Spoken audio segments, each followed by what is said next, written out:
going on? Just I literally just started live, so just gonna have a little puff here and have a little quick discussion with anybody that's in the room before we get going. Any questions, comments before we get started? Let's turn this music down a little bit. Yeah, what's up? What's up? Can you guys hear me over the music? Is the music too loud? Just let me know.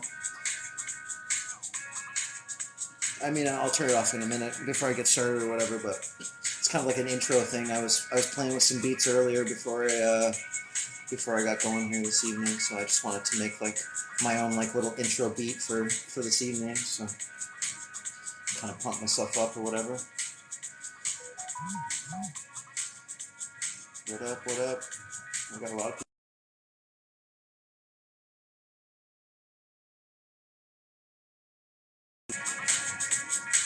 Sorry about that.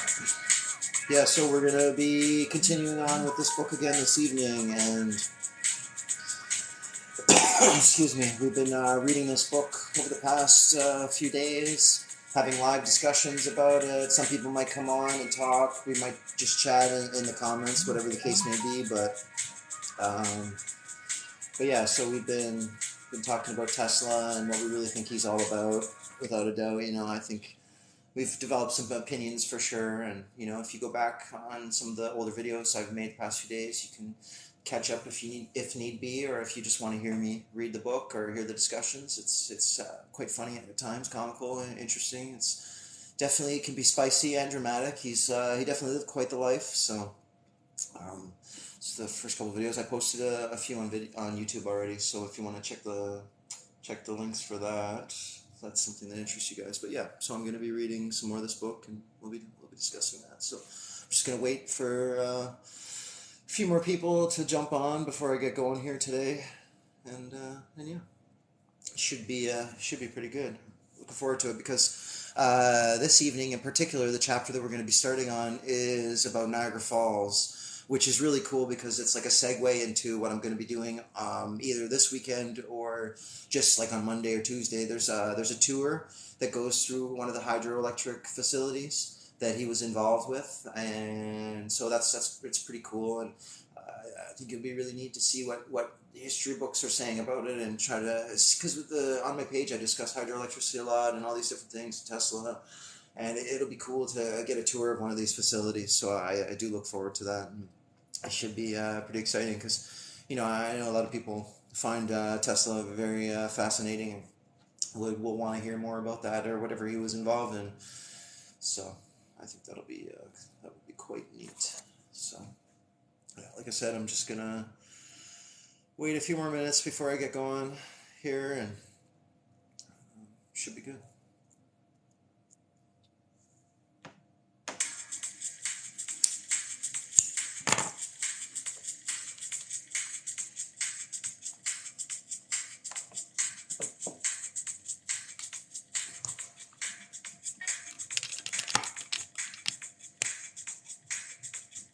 So yeah, we're starting on, oh shit, we're on chapter 6. Yeah, I read for like 5 or 6 hours yesterday, which was fucking crazy, but I think that was more, reading I've done in that book in a while. It's pretty funny, but yeah, it's a neat chapter for sure. So, just like I said, I'm just gonna wait for more people kind of get in, catch the vibe, whatever.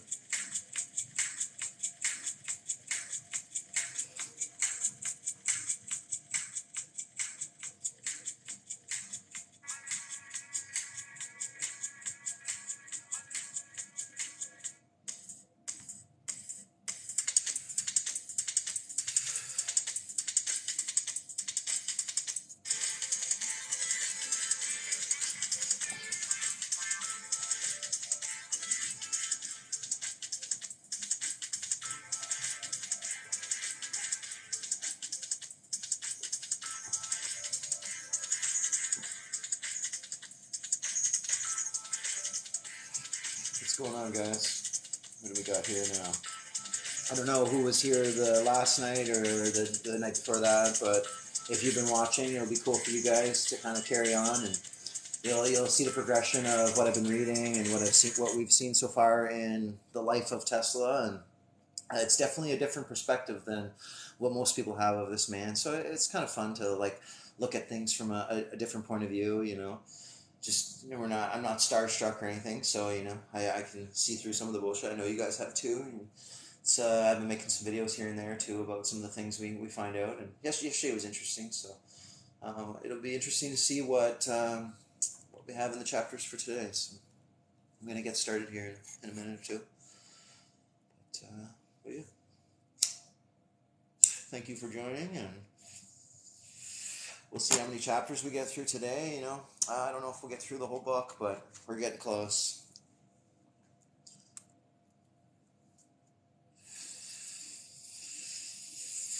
Alrighty.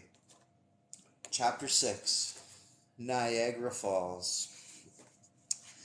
In the schoolroom, there were a few mechanical models.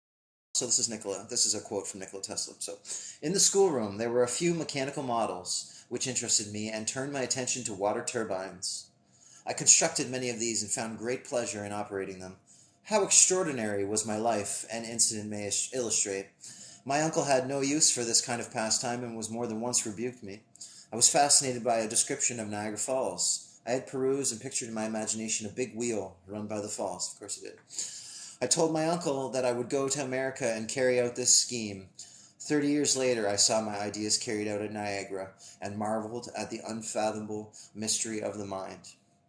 So to me, it's very fascinating because I grew up in this area in and out around Niagara Falls, and coming back here as an adult and going through, knowing what I know now and the structures that I found, and what Tesla was involved with at the falls as well, and the possibilities of hydroelectricity, and these old these old buildings and the architecture and what it really means and what it's about, and just there's a lot of history here, and it's actually it's quite fascinating for sure. So in 1886, civil engineer Thomas Evershed, who had worked on the Erie Canal, oh man, it's just like the Erie Canal as well is mind-boggling too. The amount, like any of these canal systems, like we have the Welland Canal as well that runs through the whole Niagara region, and when you look at the amount of people, the equipment that they had to dig these canals, and the construction time, it just sounds like bullshit, like a lot of it. And I know you guys know that, and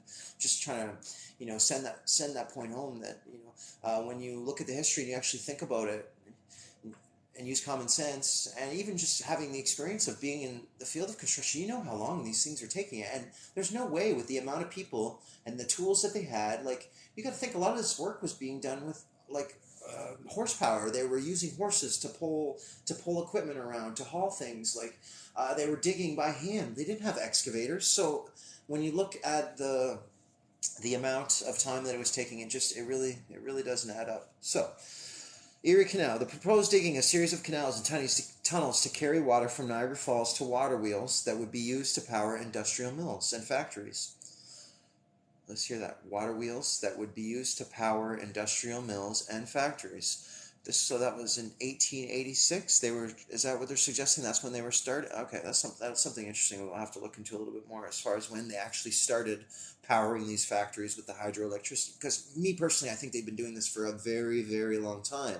But history books are going to tell us that, they discovered electricity in the late 1700s or whatever, and, they didn't start utilizing it until this period of time, and just the narrative that they propose for us. But the point of all this is to question that, right? We're questioning history. We're questioning the narrative. We're questioning what we're told about Tesla.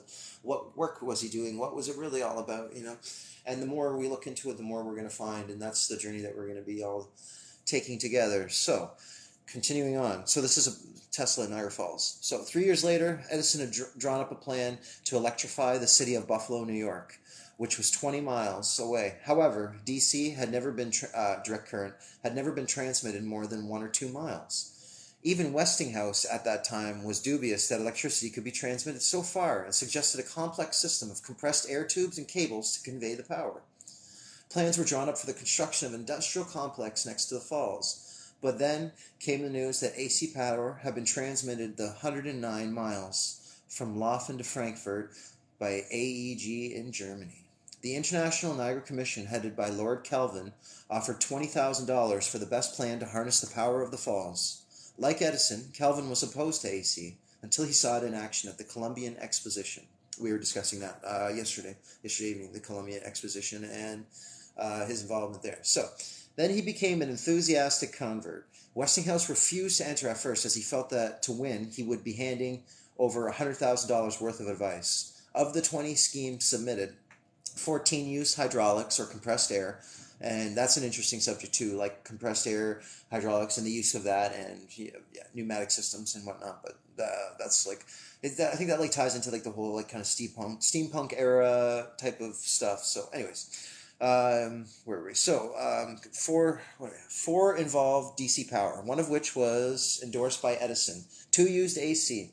One of them was not fully worked out. The other used the Tesla system manufactured by Westinghouse. So, closing the deal. General Electric thought they were still in the running, and when the blueprints went missing from the Westinghouse works, they were accused of industrial espionage. Isn't that hilarious? Yesterday we were talking about industrial espionage between the power companies and all that stuff they were trying to do. Like, they were like killing puppies and like puppies and kittens. Can you imagine like Thomas Edison and his crew killing puppies and kittens to like make Nikola Tesla look bad? And I'm sure there was all kinds of stuff going on. Man, these shady businessmen. Imagine, and like there was so much less surveillance, so the amount of stuff people would have gotten away with, and what evidence? Like they wouldn't have even had the idea of like taking fingerprints or any of like they wouldn't have known who could have done. Oh, that's hilarious! The amount of stuff that people would have gotten away with in that time period. Wow. Anyhow, so where was I? Closing the deal. General Electric thought they were still in the run. They had been accused of the espionage. So, however, the success of the hydroelectric plant at Telluride, followed by Westinghouse triumph at Chicago World's Fair, left no one in doubt about who should be awarded the contract. Thomas Martin's article on Tesla in the Century closed the deal. The following year, the New York Times wrote, "To Tesla belongs the undisputed honor of being the man whose work made this Niagara enterprise possible." There could be no better evidence of the practical qualities of his inventive genius. Meanwhile, the president of the Cataract Construction Company, Edward Dean Adams, visited Tesla in New York and offered him $100,000 for a controlling interest in 14 U.S. and foreign patents, along with any future inventions Tesla may come up with. Tesla accepted, and in February 1895, the Nikola Tesla Company was set up. 1895, interesting. Not only was Tesla working on wireless and remote control, he was putting his mind to cheap refrigeration, the production of liquid air, the manufacture of fertilizers and nitric acid from the air, and artificial intelligence. So it seems as if basically he just did it all. Nikola Tesla was the man. But you got to think about the narrative. So we got there's the idea of like controlled opposition that they make him look like this guy that went through all these hard times and he got screwed over, and we would have all these things, like we would have free energy, we would have wireless power, but because of all the shit that happened, we didn't get that. So like there's a control of the story and what really happened. So it's interesting to think about for sure. But like all these inventions that we've been talking about so far that he's been involved with, radio, all these different like wireless transmissions of different things, and fertilizer, refrigerator, like everything, remote control. It's really quite fascinating. Anyways, electrifying Buffalo. Construction of the first power station at Niagara took 5 years. Five fucking years. Like, do you know how far down underground some of these buildings go? Like, I'm going to do the tour there, and you literally, like, they say it's like 200, 300 feet underground. So they would have had to, like, dig through the rock. And, like, if you, like, I'm going to have to make a video about this, and I will. But imagine the amount of time, like, how were they doing that? Like, this is really fucking crazy. Like, no, guys, like, seriously. I'm just picturing it all in my head because I've seen the tunnels. I've seen the shit. Like... In 5 years, no, there's no way. There's no way they were doing that. And oh wow. Anyways, okay. So, just when I read stuff like that, it sounds like such bullshit, because like they can't even put up like a small apartment building in 5 years in some places. You know what I mean? TNT. Yeah, but no. And some of the when they were doing the railways as well, like there's certain times when TNT wasn't even in use. So that's an interesting point as well. But I understand what you're saying. It doesn't matter if they were blowing it up or not. They still have to dig it out. They still have to haul it away. the foundational work plus all the brick, all the stone, building everything up, all the shafts, all the pipe work, all this stuff, and you got to think about how many people and how many tradesmen there would have been able to do that type of work at that point in time. And I'm not just talking about manual labor; I'm talking about the specific stuff as well. So there's a lot to consider, and I do understand what you're saying about TNT. Yeah, but they, like I said, they still have to. Someone has to dig it out. They didn't have cranes. They weren't using excavators. So everything was done by hand and with horsepower. So it's something really to consider as well.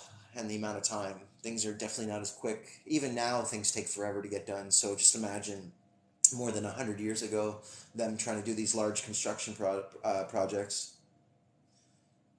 Yeah, people say that a lot too. That oh, if you don't care about safety, I don't know. I feel like I don't. I feel like they did care about people and safety, and that's just like a cop out. Oh, that's why they just didn't care about people. Whatever, if they died, they could just replace them or whatever. I don't feel like people would have had that attitude. But we weren't there, and we don't know exactly what happened. We're only looking at it from one frame of reference and the information that we're given. Anyhow, continuing on. Whether it would work is okay. So it took 5 years. It was a headache for investors throughout. The outlay was huge, and no one knew whether it would work, as the plans lay principally in Tesla's three-dimensional imagination. However, their worries evaporated when the switch was thrown and the first power reached Buffalo at midnight on the 16th of November, 1896. The Niagara Gazette reported, "The turning of a switch in the big powerhouse at Niagara completed a circuit which caused the Niagara River to flow uphill. The first 1,000 horsepower of electricity reaching Buffalo was taken by the Street Railway Company, but already the local power company had orders from residents for 5,000 more. Within a few years, the number of AC generators at oh, cool, check that out. At Niagara Falls reached the planned 10, and power lines ran as far as New York City.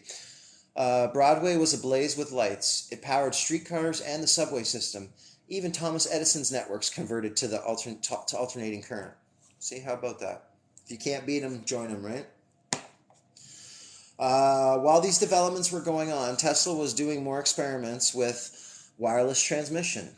So I was thinking about this today at work. I was like, okay, so was he aware that the buildings and what was going on played a part? Like it was a bigger part of a bigger electrical device, and he was trying to understand it, and that's what he was doing with his experiments, or he didn't. He says that these things, his ideas, just whatever, just popped into my head, but I don't necessarily believe that, because the way we're looking at this is the idea that a lot of this technology is actually quite old, and it's been around for a long time, and more or less he was more of a figurehead to try to like bring it to the people, or be like, oh, this is this new thing, and he was just maybe they got him to go around to like try to understand what was already there, and he was just trying to like back engineer or reverse or figure out how to get things working again, and that was the role that he played. But they needed to say someone invented it, so they chose him. Maybe I still have a lot of mixed feelings about this whole scenario and thing about him and what his true involvement.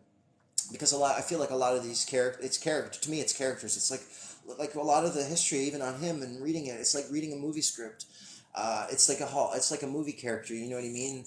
And the things that happen, and it's just yes. If just they just feel like actors. You know what I mean? And if life is a stage, if the world is a stage, you know what I mean? He was just another character.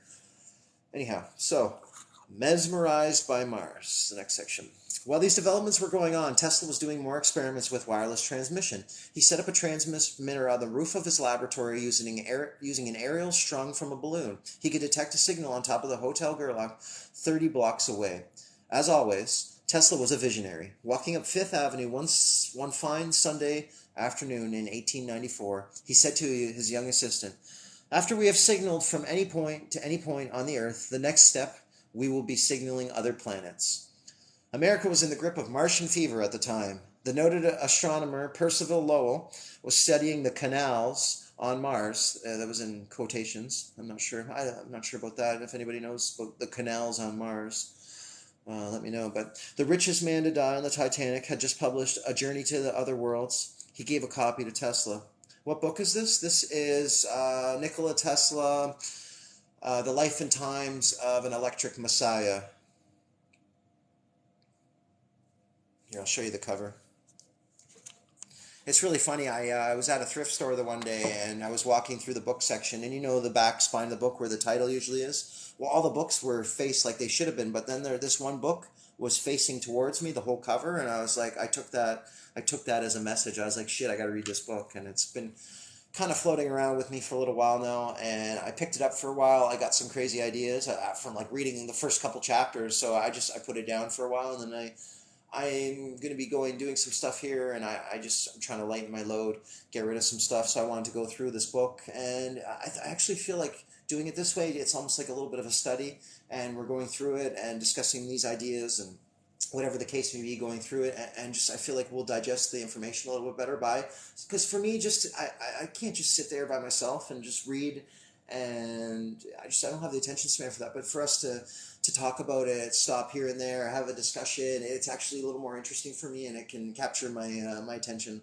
a little bit better. It's just the way I am. Like I can read. I don't spend too much time sitting in books as much as I probably should, but I do enjoy doing it this way. This keeps it interesting for me and you guys as well. So, where was I? Oh yeah, he just received a book, A Journey to Other Worlds from Tesla, or sorry, from who was it? John Jacob Astor, the richest man to die on the Titanic. So before he died, he gave him a book about the journey to other worlds. So Tesla was like tripping out, thinking about space. Can you imagine? Anyway, so for the time being, Tesla was planning to see if he could receive signals from a ferry on the Hudson River. But on the 13th of March, 1895, his laboratory burnt down. Now, okay, before we continue, do you think it was accidental? Do you think someone burnt it down on purpose? Or do you think that it's just shit happens and something went down and it's not a big deal? Yeah. I have mixed feelings. Some days I feel like space is something, and sometimes I feel like it's nothing, if that makes any sense. And like even about reality, sometimes I think it's like one thing, and other times I think I just have a lot of mixed feelings. So you think they shut them down? Yeah, maybe. Like, but at the same time, like if you have someone and they're a controlled character at the end of your life, when they're still alive, you don't want to make a martyr of them either right away. So maybe like they kept him like I think he was controlled. I think he was kept in his little apartment in the hotel or wherever where he ended up dying. I think because you wouldn't want him speaking to the public and telling them the truth about anything, right? So I think they more or less. I'm sure he had some truths, but it was their truths, if you know what I mean. Do you know what I mean? Like, there's more to the story, and whatever they were shutting down, it wasn't just about us not knowing about it. It was us not knowing about what the parasites slash elites were actually up to and what they knew and what was really all about. Do you know what I mean? I feel like if you're paid, control the opposition, whatever the case may be, you're a puppet, you're going through your whole life. These guys, they're not gonna want to let them speak out to the public. You know what I mean? Because what happens when the people do start speaking out to the public? Oh, they suddenly die of a stroke or whatever. Anyway, you know what I mean. Especially with those Hollywood people when they reveal secrets or stuff. Anyways, where was I? I have mixed feelings. Like I said, it's possible that he was, and maybe they used him in that sense, or maybe he didn't know anything, and he was just a figurehead. You know what I mean? And none of these guys invented anything. They were just utilizing what was already around and what they had found. Because this ties into like the mud flood, Tartarian theory kind of stuff, if you know what I'm talking about. So like I'm just trying to like tie that all together. A lot of what my page is about is like ancient technology and how they've actually been utilizing electricity and hydroelectricity for a very long time. And for now, because you got to think about, and I've been saying this a lot lately too. Okay, you got to look at our technology, the cell phones, the cell phones that we have, and the things that we use today is all made up of the same elements that would be in the earth that these buildings would have been made out of, and the things that they would have been using. So quartz, the metals, all these different things, and so for the transmission of electricity or whatever else they were using for. So I do believe the things that they're using would have been bigger, but I do think that everything is everything. It's nothing changes. There's nothing new under the sun. Old technology, new technology, it's all the same in my opinion. So that's how I feel about that.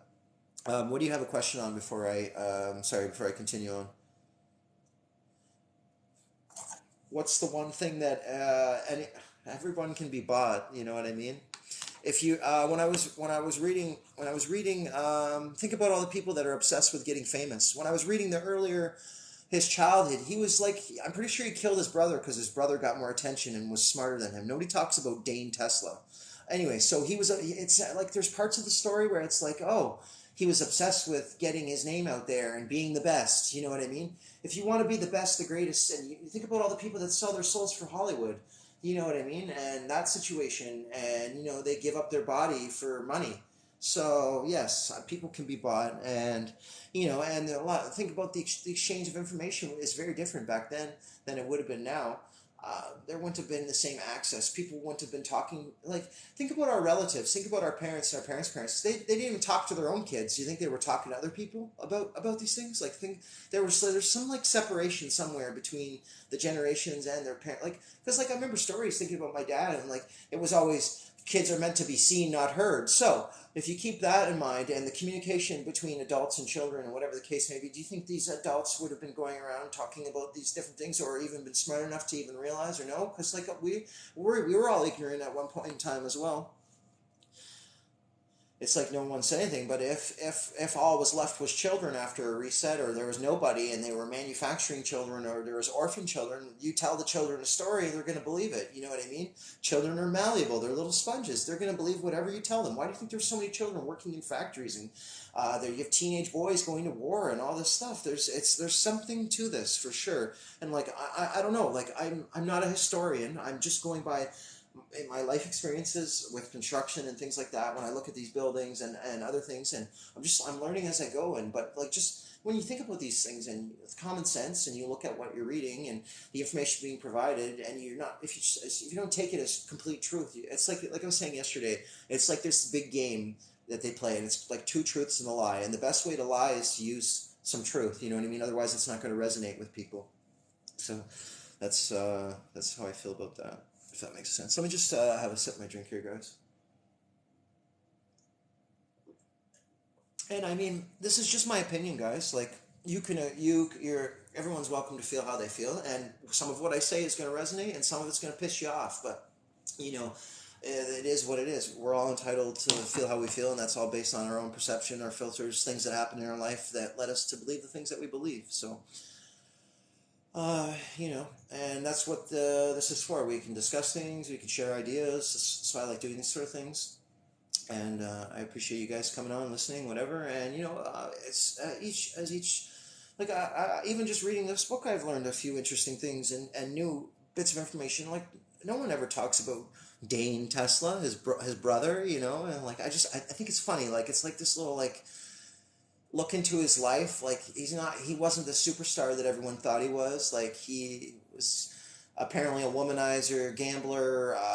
I'm pretty sure he like murdered his brother. He was doing all kinds of shady shit. You know what I mean? Like, he was a bit of a degenerate, and I think that's hilarious, just from like a dramatic, like if you look at it like a film. You know what I mean? So I think that's kind of funny, and I kind of enjoy doing like an opposing take on how people see it, because I know there's a lot of like Tesla fanboys and stuff out there, or fangirls. Don't take it personally.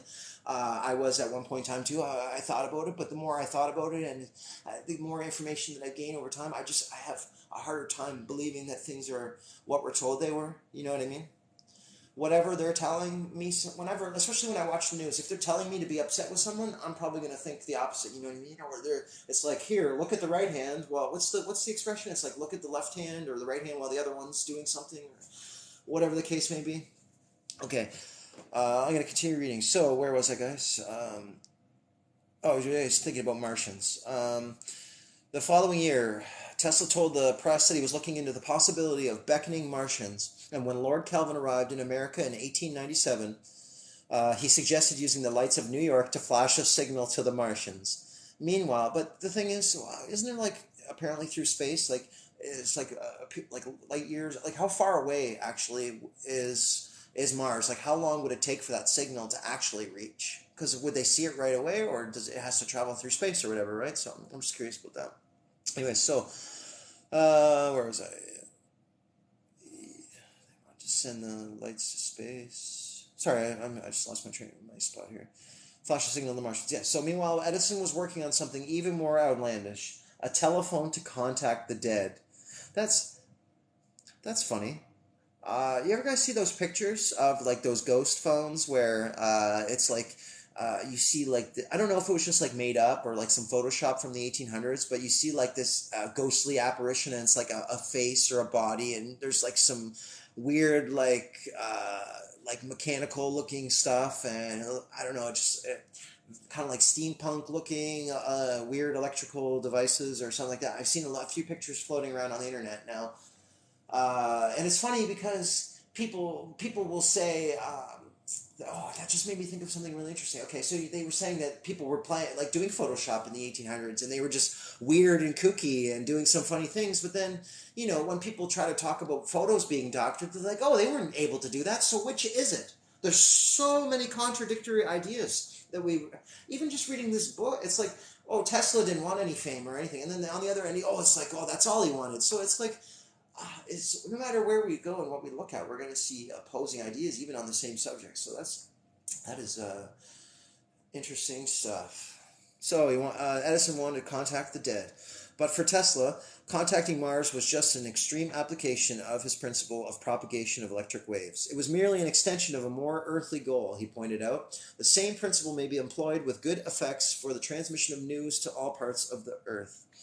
Every city on the globe could be on an immense circuit. A message sent from New York could be in England, Africa, and Australia in an instant. So, like the internet, or like text messaging, is that what he suggests? Like, who's to say that they didn't already have phones back then, or they weren't able to have like how do we know they weren't FaceTiming each other in the 1800s? Like, we don't.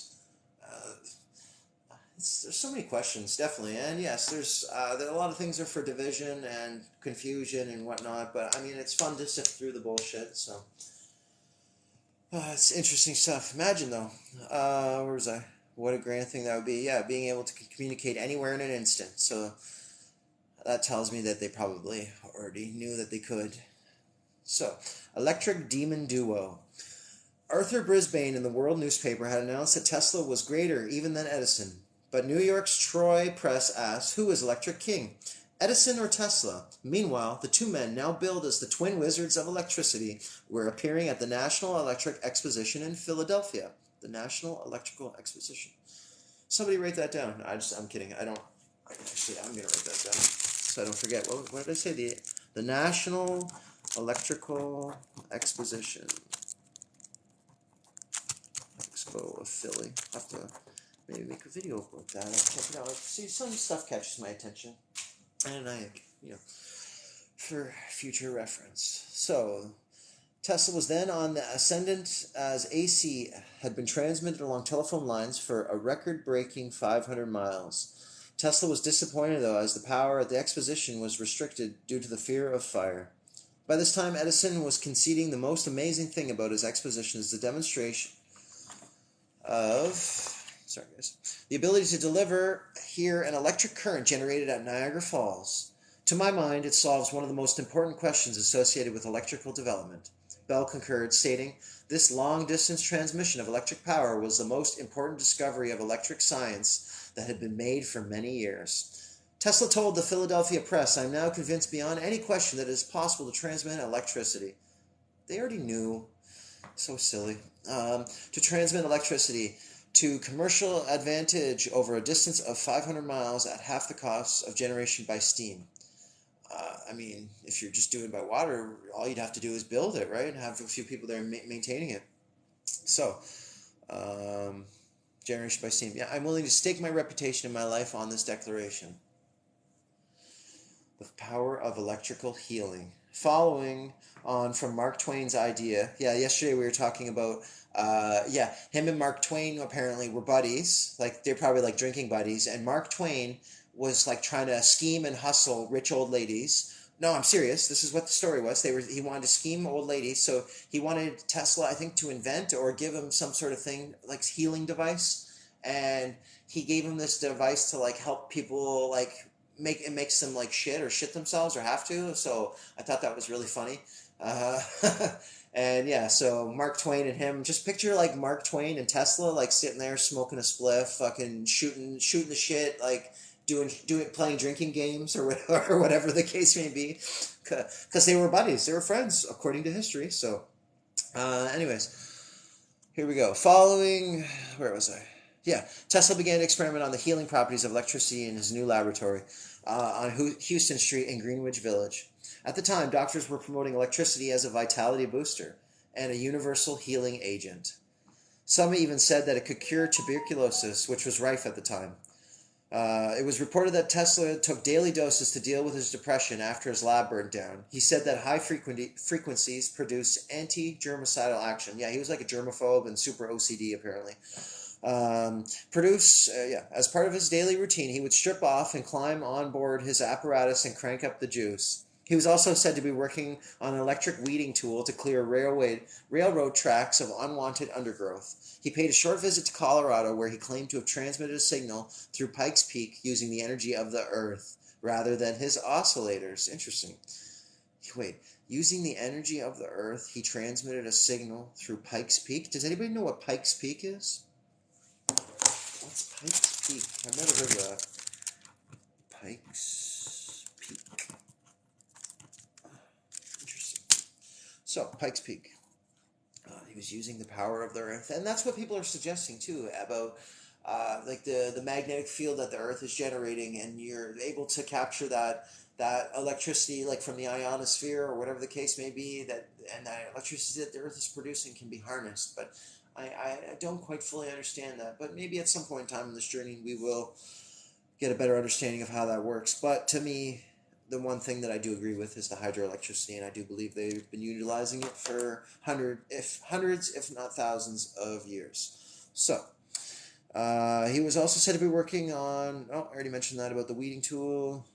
Announcing the success of this experiment in Arthur Brisbane's newspaper, The World, on the 8th of March, 1896, he said, electricity would be as free as the air.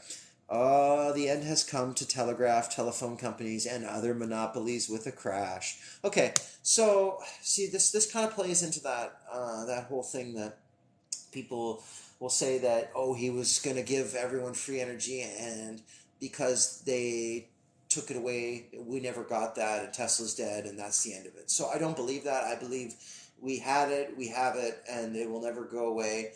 And that was just an excuse for people just to forget about it, that it was even a thing. He may have mentioned it, and it's been in like I don't know how to explain that, but it's people know about it. People know that it was Tesla knew, and it was a possibility, but no one is as great as Tesla or whatever the case may be. And I know people will talk about there's some inventors out there that have been able to transmit wirelessly, but as soon as the leeches or parasites know that, oh, people can have that for free, oh, we can't make them be slaves for that, they wouldn't want that. So maybe he was. See, if anything, I could see him having like a change of heart. It's like, okay, he's working for these guys and he knows what's up, but now he decides he's like slipping little hints here and there, and he wants to tell people, and that's like, okay, just like the people that get shot up or killed, murdered, whatever the case may be, because they've discussed water-powered cars or the power of hydrogen or things of that nature. So it's definitely something to consider for sure. So I do find that fascinating. So yeah, because he's like hinting at the free energy that they can be harvested from the air. But I do believe they were utilizing the hydroelectricity. So maybe it plays a role. I'm not sure. Maybe it just allows for the transmission of. See, now as I'm saying it, that makes more sense because. To be able to transmit wirelessly, you need something that can the signal can pass through, and that would be the ether. That it would allow for that wireless transmission, but the actual generation of the power maybe has to be done through other means. Like I said, we're trying to figure this out and try to come a better idea. But it's good to like. Because you never know. You know how when you're like thinking about something or something, you're trying to deal with something, and you just thinking about it in your head is one thing, but then when you speak out loud and you discuss it with people or whatever the case may be, you get a better idea of a larger picture of that narrative. So it's very cool, very cool. Let me take a sip of my drink here, guys. Oh, hey, what's up, Tom? Tommy boy. All right, where was I? X-rays, shadow graphs, and cosmic rays.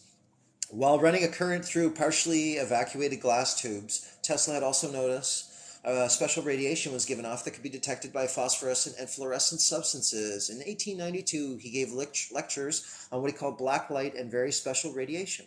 Experimenting with his radiation, he noticed with his radiation, he noticed that he could produce what he called shadow graphs. Interesting. On plates inside metal containers. Unfortunately, these were lost when his laboratory burned down. Oh, that feels like a narrative. Like, oh, I had all this stuff, but it burned down in the laboratory. You know what I mean? Or he actually had those things, and they burned it down purposely. So there's always two sides to any story, and actually there's three sides. There's his side, their side, and the truth. So and we can kind of get a good idea, but it's fun to think about. So, yeah, and it burned down. So when he read of, I can't even say that name, Rontgen's discovery of X-rays, he realized that these were the same thing as his very special radiation. So he had probably discovered it before anybody else, because he's the man, right? What's a shadow graph? That's what I don't know. That's a good question. Is maybe a shadow graph? Wait. Oh, a shadow graph would have been his earlier version of an X-ray, I think. I think that's what he was. Yeah, that makes sense. Does it?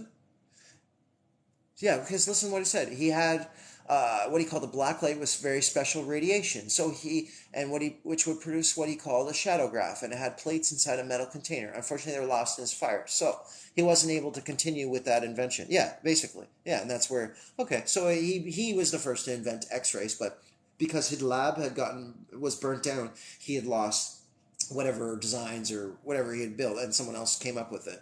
But that's the thing too, right? Like, it's funny because some people talk about like the ether in a different sense, not like an electrical sense, but I guess it would be an electrical sense because our thoughts are electrical, and if we're thinking about something, like the moment an idea comes, it gets spread around the world. Like that's how I feel. Like when I get a spark of inspiration, I got to make a video right away about it. And it's funny because if I don't act on it, same with like thoughts. If I think something and I don't say it out loud, someone else will say it, and it's just like how we're all connected, and thoughts are electrical, and we're like transmitting and receiving, and whatever the case may be. But that's another topic of discussion for a different night.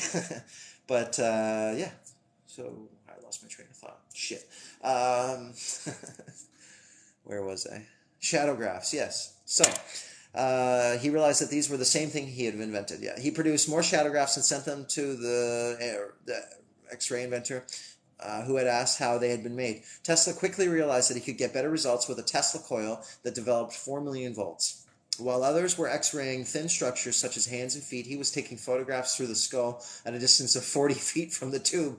I can't imagine that would be good, because what did they say about, like, don't you have to wear like lead suits and whatever? Like, you can't, like, getting X-rays is terrible. So imagine what he would have been, if it actually is terrible. Imagine what he would have put his body through, like experimenting and trying to figure all this stuff out. So while experimenting, Tesla noticed.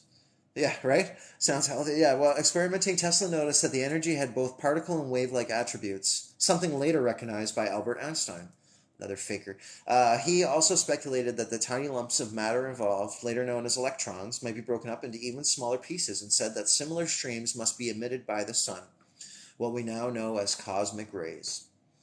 Tesla x-rayed birds and animals. See, experimenting on pets and shit again. You know, like, these guys were hardcore motherfuckers. They were like hurting kittens and puppies and experimenting on themselves. Like, think of the people that like apparently like injected, like, wasn't the guy that developed like polio thing, he was like injecting it in himself or something, like testing, like, you know, like, these guys are weird.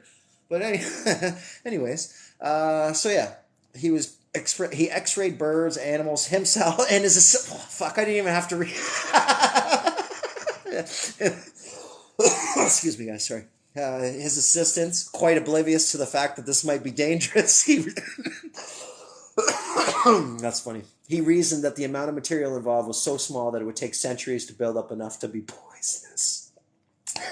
He himself suffered from bad headaches when experimenting with x-rays, and an assistant suffered blistering and inflammation of exposed skin. Oh, jeez. I wonder how many assistants he went through. They don't talk about that. Oh, yeah, how many, like, would it be interesting to go through, and how many So how many assistants survived Tesla's tutorship, or whatever you want to call it? Edison was also experimenting with X-rays and noted that they caused sensations in the eyes of the blind. He believed that eyesight might be restored by the application of X-rays. Tesla, either that or cooked eyeballs, disagreed, and there was another falling out. The rift was mended when the Kentucky School of Medicine combined devices made by Tesla and Edison to remove birdshot from the foot of a voter who had been shot during an election scuffle. I wonder, yeah, he probably realized that there was some ballot fraud. Nothing new under the sun, eh, guys? So Thomas Martin then took Tesla, Edison, and other electricians on a fishing trip off Sandy Hook. We're talking about conspiracies. Ironically, Tesla caught a large flounder. Edison, a huge fluke. How about that? That's funny shit. Funny. All right, so heading for the falls. In July 1896, Tesla, Westinghouse, Adams, and other involved in the Niagara project traveled up to the falls. On their arrival, the Niagara Gazette reported, Tesla is an idealist, and anyone who has created an ideal of him from the fame that he has won will not be disappointed in seeing him for the first time.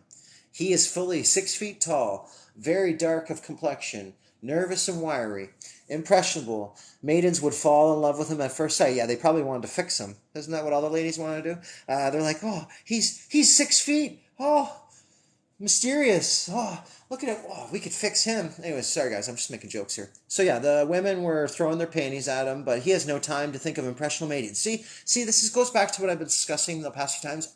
People say that he was just like really into science, but I think he was not into women, because I've heard a few references where women were like throwing themselves at him, and he was like, nah, no thanks. You know what I mean? I think he was for the boys, but that's Tesla be getting spicy, right? So, anyways, just my interpretation. Not that it's a problem. I just makes for interesting drama of Tesla's life, or whatever you want to call it. Anyway, so in fact, he has given as his opinion that inventors should never marry. Day and night, he is working away at some deep problems that fascinate him, and anyone that talks with him for only a few minutes will get the impression that science is his only mistress, and that he cares more for her than for money and fame. See, that's when I read statements like that, it sounds like bullshit, because when we're going through all these different stories, like 1 minute it's like, oh, he doesn't care about the fame, he doesn't care about patents, and then the next minute it's like, he needs to prove and be right and this, that, and get his name out there, and like, which is it, buddy? Like, I mean, if you're going to take the high road, stay there, and if you're okay with, the fame and fortune, then, and that's the road you want to go down, own up, like, just be it, like, that's why I question a lot of this stuff. It's always a back and forth. So unless he personally was struggling with that, but I find that hard to believe. But anyhow, so Tesla was overcome at the sight of the falls, and the first of the hydroelectric power stations designed by Stanford White built there. It would house some 10 gigantic Tesla turbines generating over 35,000 kilowatts. Now, I'm just trying to think, so kilowatts, like how many kilowatts would the average household use back then compared to now? And I'm curious how much the falls can actually generate. Like, what is the potential of it? So that'll be interesting. I'm sure I'll find out when I do my tours of the falls. So we'll see what happens. Where was I? Yeah. Afterwards, he returned to New York City, where he threw himself back into his research into the wireless transmission, fearing that Marconi may steal a march. Again, he refused to holiday with the Johnsons, though he did have Christmas dinner with them. That was like some family. I'm trying to think if they were actors or who they were. They were some rich family or that he was spending time with, vacationing with, or something. Anyways, they got along well with him. But regardless, so respect, acclaim, and kudos. The celebration for the inauguration of Niagara Falls Power Station was held in January 1897 in the Ellicott Club in Buffalo, New York. The top 350 of America's most prominent businessmen made the trek there. A notable no-show was Thomas Edison. Tesla was introduced as the greatest electrician on Earth, and received a standing. I just imagine, picture Tesla. You see all the pictures of him like in a suit and the way he looks and stuff. Just picture him like with like a tool belt on and stuff. Anyway, I'm just kidding around, but it's just funny when I think of electrician. I think of a guy with like a hard hat on and his tool belt, not like Tesla tinkering in the lab. But anyways, where was I? He was introduced as the greatest electrician. Yeah, he received a standing ovation. However, Tesla made a rambling, self-deprecating speech saying it had been a mistake to invite him. He heaped praise on those who had helped. Running out of time, the master of ceremonies intervened and cut off the end of his speech, just as well as a blissfully unaware Tesla was about to enlighten the distinguished audience by telling them that they had wasted all their time and money building a power line from Niagara to Buffalo. He would soon be transmitting the electricity wirelessly. Interesting. His continual self-deprecation did him no favors. Others were claiming to have invented the induction motor and the Tesla coil, and they were pirating his inventions. Meanwhile, he turned down several applications to be his assistant from a top Yale student, who eventually went on to rival Marconi in the development of the radio. Oh, okay, we made it to chapter 7, guys. Cool.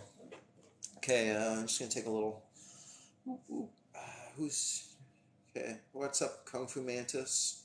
What do you think about that?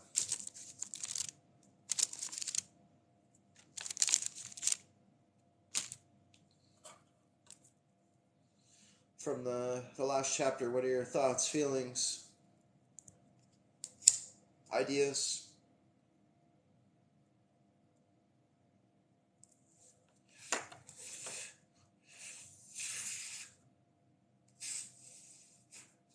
I'm going to take a minute here before I continue on to the next chapter, if you don't mind.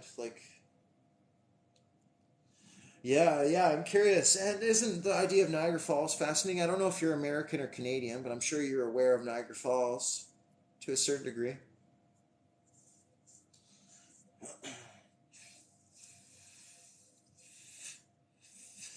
Yeah, that's the thing I was talking about yesterday. So, if they say Wi-Fi, 5G, all this like cell phones, all this shit floating around the air, think about back then. Like, what would it, you know? So it just makes me wonder, and maybe there was something that went wrong as far as all this like transmitting power and all this stuff, and that's why we have like the melted architecture and like the reset events or mud floods. Like maybe something happened because of that, like an electrical event. Do you know what I mean? So we're definitely moving in a direction, and I feel like more and more people are trying to, piece the puzzles together, like put the pieces of the puzzle together to get a better idea and a better picture, and and the more we talk about it and discuss it, we'll get a better idea, right? So it's quite interesting for sure.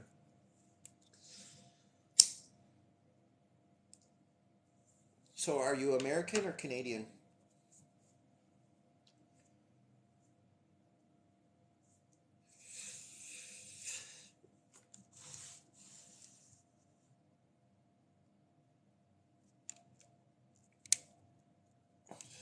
Right on. Nice. Yeah, I'm from Niagara region, but I've kind of traveled around and lived in other parts of the country, and I recently came back to out this way to start filming and looking at the different architecture and just looking into the history of. I kind of want to travel around Canada and look at all the different places, look at more into the history. I just want to see it because I mean I've traveled around, but I wasn't even looking at the buildings. Obviously I would have looked at them a little bit, but I had no idea of what I know now, and that like it's like 10 years ago or more that I was traveling through like hitchhiking, backpacking. Um, so be interesting to see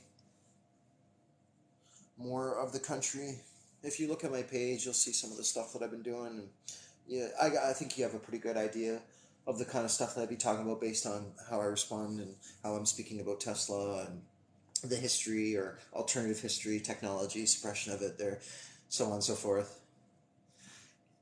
Yeah, everything's got. Yeah, it's like that's like one of the first things I said on my page. It's like I'm exploring the world with a new set of eyes. Like I feel like I got this like childlike sense of wonder because it's like it brings on a whole new world. If these buildings are like electrical devices and there's this whole like electrical world and everything's based on electromagnetism, our body, our existence, what we see, what we're able to see, everything is connected to it. It's all this one thing.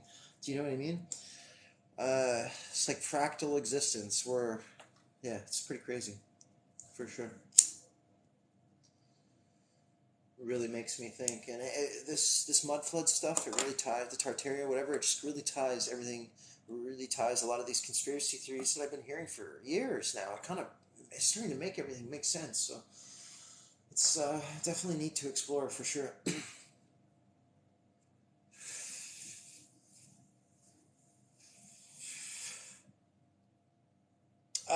Yeah, I have done some lives already. I was at Ottawa, the capital, before, and some other cities. I'm going to be going to Toronto here shortly to do some filming. Yeah, for bigger places, I will try to do lives when I'm there.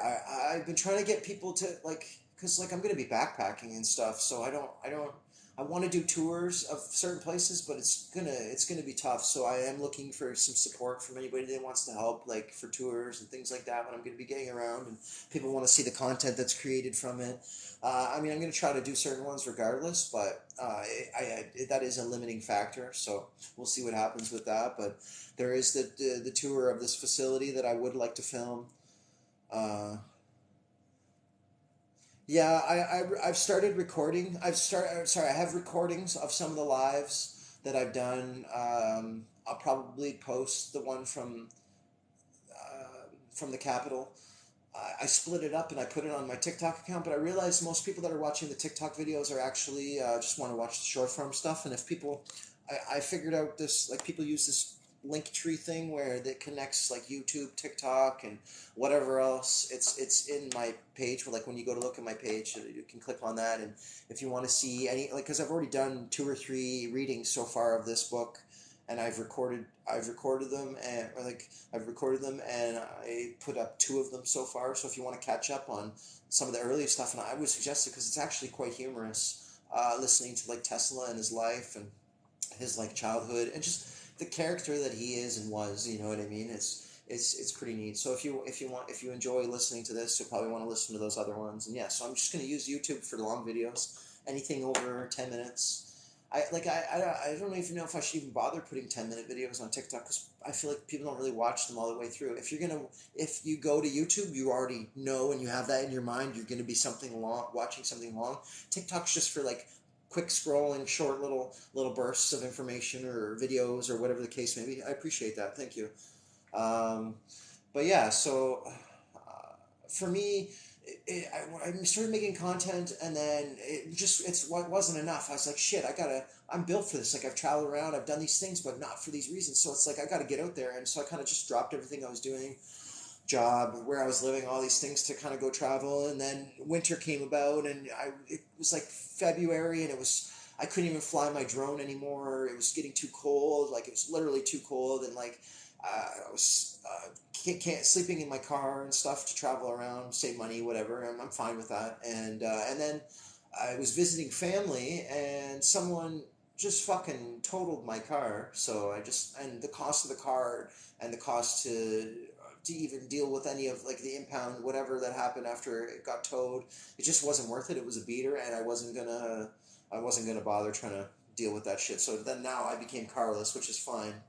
Because I'll just hitchhike or hop a freight train, which I've done in the past. That's how I've gotten around. I hitchhiked all around Canada, hop freight train. Same with Mexico, hitchhiked as well. So I mean, that's nothing new to me. So that will be interesting, and I'll probably document some of that as well.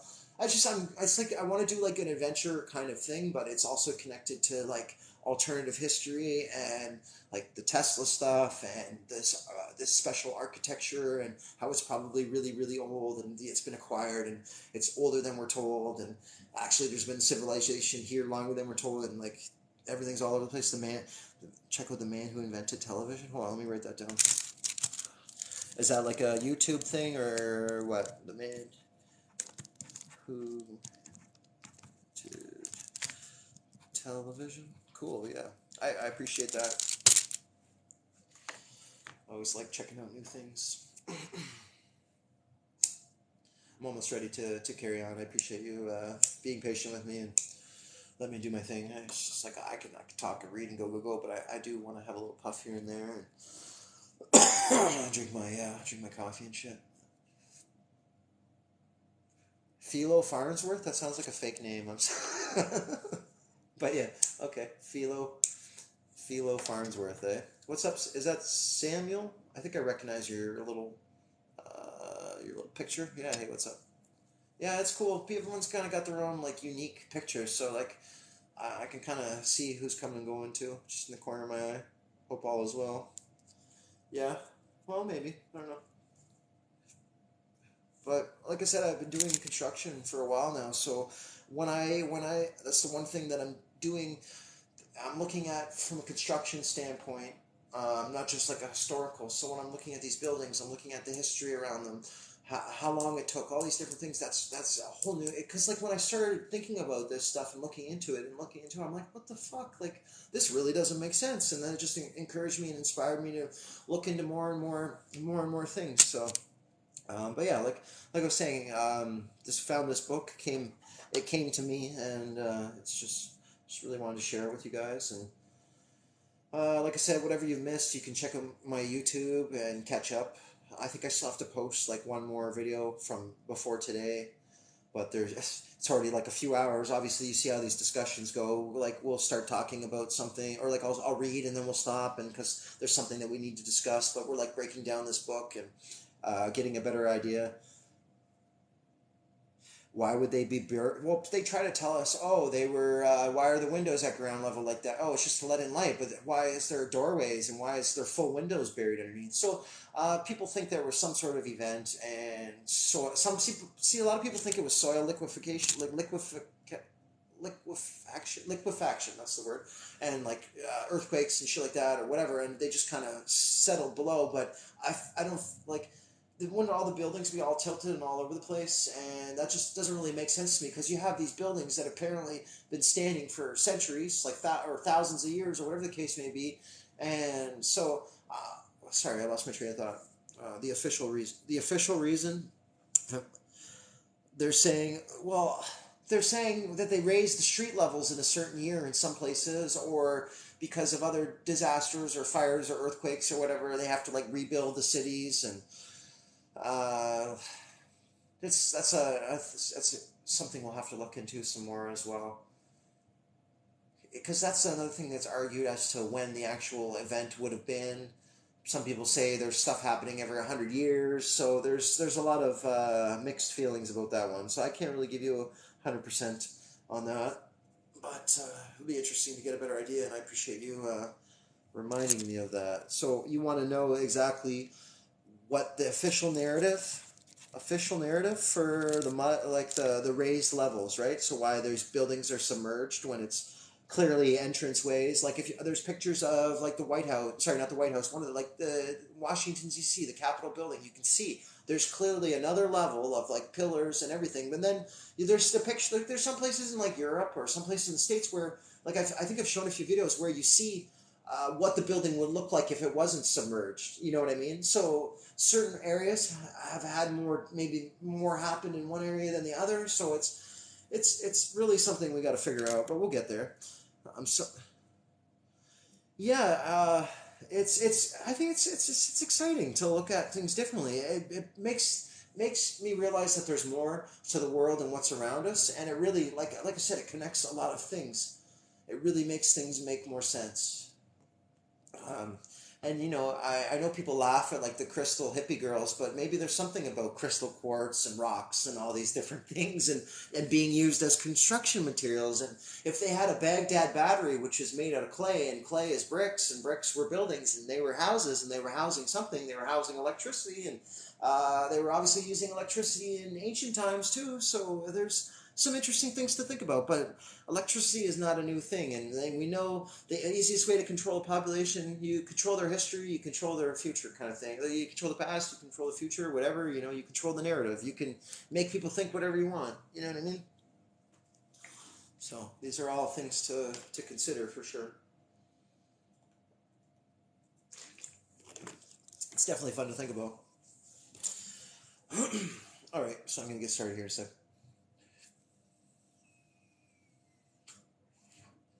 Okay, so Tesla's extreme science. Suppose the whole Earth to be like a hollow. This is Nikola Tesla explaining a global telegraph system. So like internet. Suppose the whole earth to be like a hollow rubber band filled with water, and at one place I have a tube attached to this, with a plunger in the tube. If I press upon the plunger, the water in the tube will be driven into the rubber ball, and as the water is practically incompressible, every part of the surface of the ball will be expanded. If I withdraw the plunger, the water follows it, and every part of the ball will contract. Now, if I pierce the surface of the ball several times and set tubes and plungers at each place, the plungers in these will vibrate up and down which I may produce in the plunger. Hold on. Plungers in these will vibrate up and down in answer to every movement which I may produce in the plunger of the first tube. If I were to produce an explosion in the center of the body of the water in the ball, this would set up a series of vibrations in the whole body. If I could then set the plunger in one of the tubes to vibrating in consonance, that's a new word for me, in a little while, and with the use of very little energy, I could burst the whole thing asunder. Interesting. Did you guys understand that? Because I was reading the words, but having a hard time like imagining that in my brain what he was trying to describe. Were you guys able to should I read that again? Because I want to understand what he's saying. So we're picturing, yeah, right? Yeah, I read it and I was like, I don't really understand this. Okay, so let's think about this again. Suppose the whole earth is a hollow rubber ball filled with water. Okay, so we have the earth. It's just got that little thin rubber, we'll picture as a rubber ball. So thin layer. It's been filled with water. And at one place I have a tube attached to this. So we have a tube plugged into the ball, and he's got a plunger. So picture like a piece of PVC with a plunger attached to it. It's sealed off on the gaps, where the rubber of the plunger would connect to the PVC. Let's picture like that. Okay, so we have our plunger on this tube. It's on this rubber ball earth, so we're thinking of it in terms of the earth. Okay, if I press upon the plunger, the water in the tube will be driven into the rubber ball. Okay. He never mentioned if there was water in the tube initially, did he? If I press upon the plunger, the water in the tube, okay, so I guess there would be water in the tube as well. So they're pushing. So picture like you're plunging a toilet. So there's that pressure to build up. It's pushing the water into that, okay? It's practically incompressible. Be driven into the rubber ball. And as the water is practically incompressible, every part of the surface of the ball will be expanded. So it fills in an entire space. So if I withdraw the plunger, the water follows it. Okay, so imagine you're plunging and you like pull it out. It's gonna pull all the water out, and from there, okay, let's think about that. It will be expanded. If I withdraw the plunger, the water follows it, and every part of the ball will contract. So that does that? I don't know. He's trying to talk about a global telegraph system. Is he talking about sending information through water? Like, I'm just trying to understand this too. Several times. So now if I pierce the surface of the ball several times and set tubes and plungers at each place. Okay. So so you push on one end, it's going to pull on the other and back and forth. And they're sending this. Okay, so vibrate up and down. So you have one tube on one end, one on the other. So if you have this tube going through the water, and if I pull on one end, it's going to push on, like, you know what I mean? If I pull out, it's going to pull in on the other side. But how would that? It's okay. Let me think about this. At each place, the plungers in these will vibrate up and down. So vibrate or be like suctioned or pushed, that pressure, right? If I were to produce an explosion in the center of the body of the water, this would set up a series of, so they'd be going in and out the whole body. If I could then set this plunger in one of the tubes to vibrate in consonance. So resonance? So if resonance is when you have two things harmonizing, consonance would be one affecting the other. So they're like the opposites of each other to get that polar back and forth. So in a little while, the use of very little energy, I could burst the whole thing asunder. But that doesn't even I get what he's saying, but I don't understand how you would transmit. How you could have a global telegraph system with that, unless, see, that doesn't make sense to me. But he said consonants, so it's like, somehow the pressure back and forth, but I don't understand how that has to do with a telegraph, a phone system. I can understand somehow like to generate some sort of force or power, but I'm not really sure. Hello. Oh, that's interesting. Okay, so back in New York, Tesla began developing Alicia Gray's teleautography. That's a weird word. Teleautography. Interesting. Into telephotography. Yeah. Telephotography? Yeah. Edison then announced that he planned to launch the autographic telegraph, which would allow journalists to file their stories effortlessly, along with sketches and pictures. Tesla claimed his system could also work wirelessly, at a time when sending a Morse signal still had to be perfected. Yeah, interesting. I feel like as far as technology goes, like when we look at a museum and we see like the pioneer days, I feel like when we look at those like hand tools and silly stuff, I feel like when they were giving people all this stuff, what they were using then would have been what the pioneers days is to us, but they were telling people that it was like this new thing. You know what I mean? Um, anyways, like I said, we're just always looking at like things in an alternative way. So Tesla had studied a system developed in 1846 by Scottish physicist Alexander Bain. It transmitted pictures using a grid of wires embedded in wax under a sheet of chemically treated paper. The receiver used the same grid where an electric stylus drew the shape. Tesla found that it was better to break down the elements of the picture using one wire and a spinning disc. Dr. Arthur Korn of the University of Munich, who transmitted a photograph in 1902, cited his debt to Tesla. They transmitted a photograph in 1902? Does anybody ever hear that before? These experiments were the basis of the fax machine and the television. This is 1902. How about that?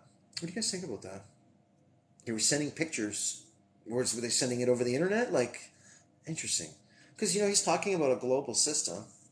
Interesting. So, connecting to Earth's energy. It's the next section. From what he read, Tesla began to suspect that Marconi was using clones of Tesla's equipment in his experiments. After Sir William Preece had canceled the test of Tesla's equipment, Lloyd's of London contacted Tesla and asked if he would rig up a ship-to-shore system for an international yacht. International yacht. Where I lost my... Sorry, guys, just give me a sec. For an international yacht race in 1896. Tesla high-handedly refused, fearing that his work would be confused with the amateurish efforts of others in the field. He then began secret experiments that he did not even tell his lab assistants about. Imagine all the stuff. If he was willing to do that, think about all the other stuff he was willing to do in secret. That he did not tell his lab assistants about. He would set up a transmitter, and I still think there's probably like bodies of his assistants that no one knows about. Anyway, so East Houston Street, then take a battery power. I mean, if he's willing to push his brother down the stairs or off a horse, he's probably willing to go through some test subjects that just happen to be his assistants. Anyways, he probably had like an ad up for new assistants that he paid. Like, you know how you can pay like a one time, it goes for a week or a month. He probably had like a yearly ad up.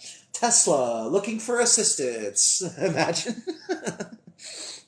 Damn, this guy's got a lot of skeletons in his closet, eh?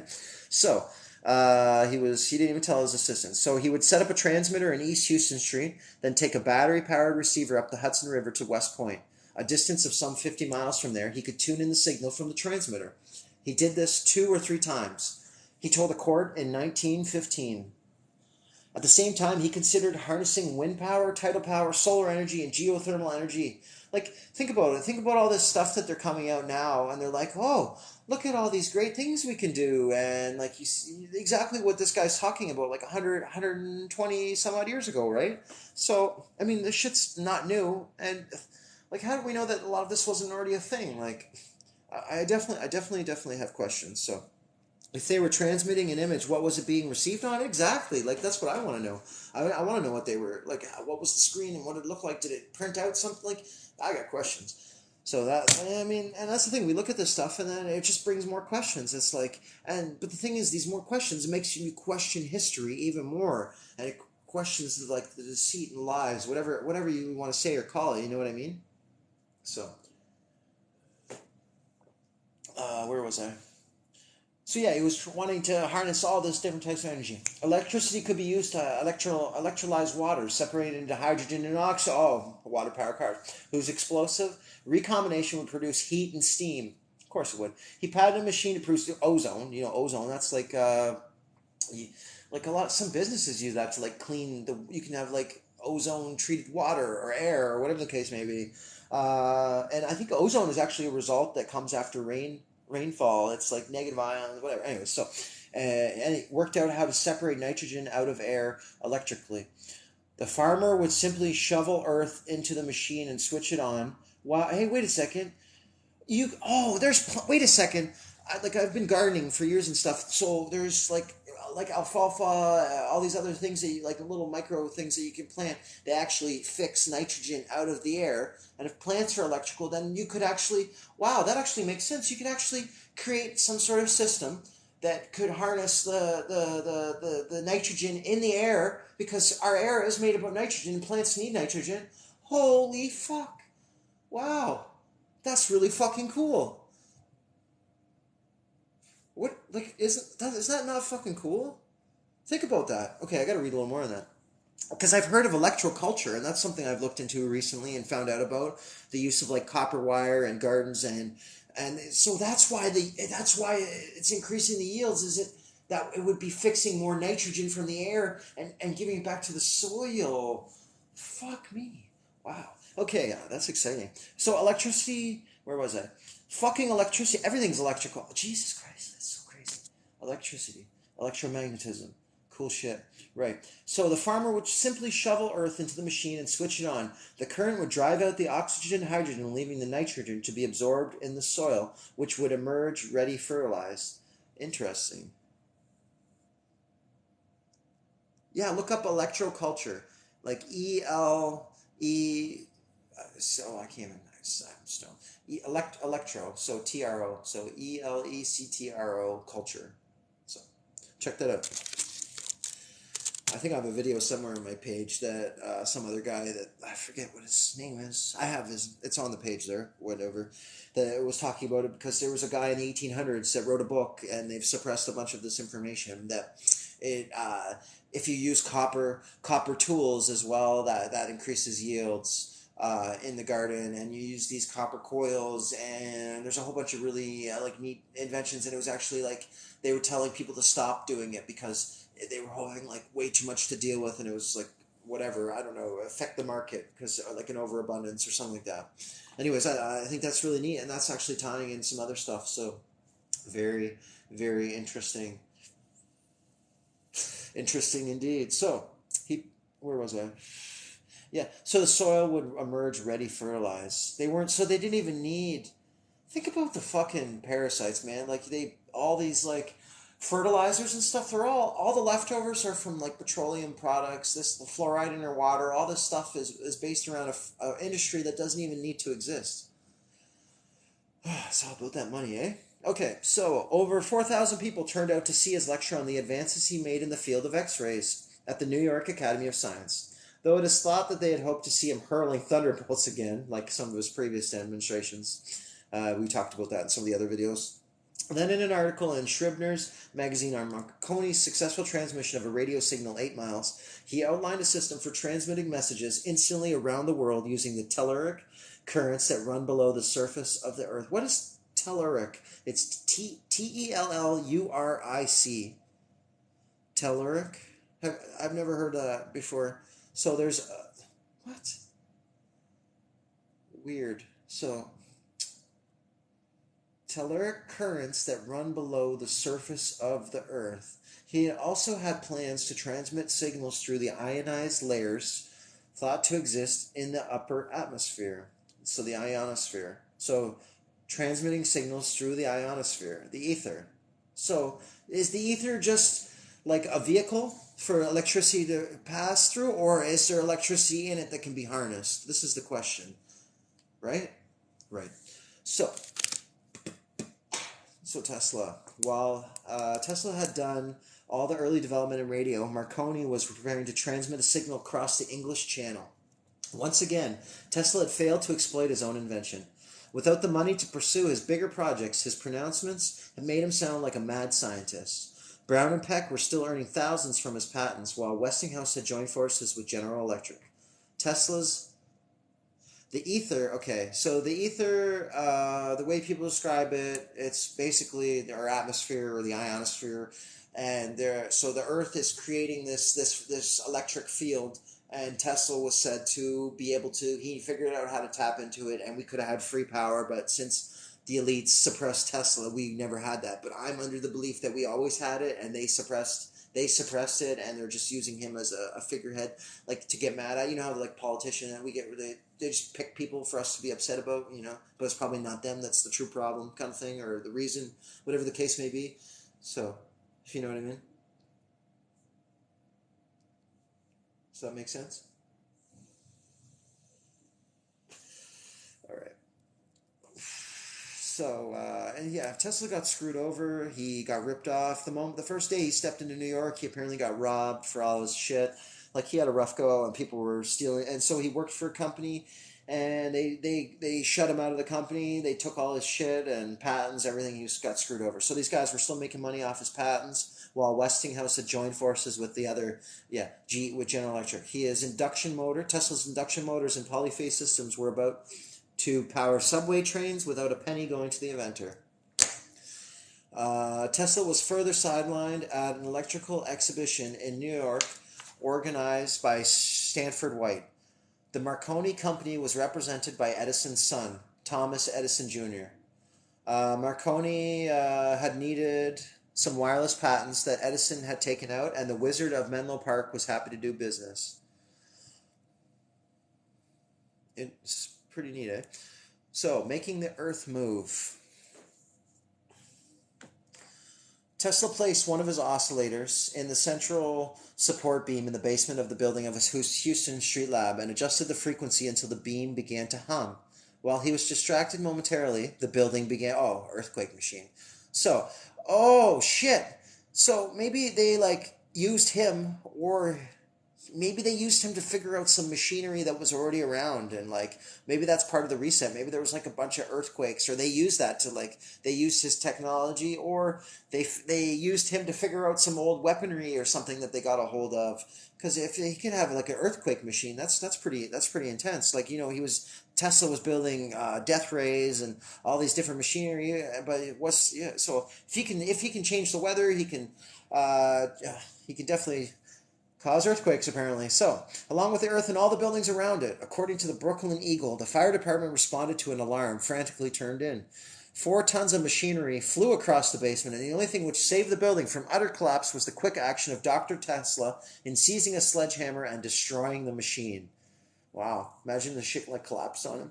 Tesla called the device a Frankenstein's monster and pointed out that no building could stand the strokes of a 5-pound hammer delivered at its resonant frequency. On another occasion, Tesla claimed to have gone down Wall Street where there was a 10-story steel frame of a building under construction, clamped an oscillator the size of an alarm clock to it, and tuned it in. Yeah, this is the one thing that I've been saying about technology. Whenever they show us something, it's already been around for a really long time, but I think it's always been around. Do you know what I mean? I think it's been longer. I think there's been multiple narratives of different things going on, but I think they've had technology for a long time. You got to look at the Indian folklore, the Bhagavad Gita, or I don't know. I'm fucking brutally butchering that word, but even then they talk about their flying ships, the Vimanas, and they're basically made of stone and crazy shit or whatever. But yeah, I think shit's been around for a long time. And electromagnetic levitation and sound weaponry, and people talk about cymatics and all these different things. There's a lot of interesting things to look at. So it's very, very neat. So where was I? Oh yes, he attached an alarm clock to a building that was oscillator the size of an alarm clock to it and tuned it into the building that was under construction there. So, in a few minutes, I could feel the beam trembling. So was he matching the resonance of it?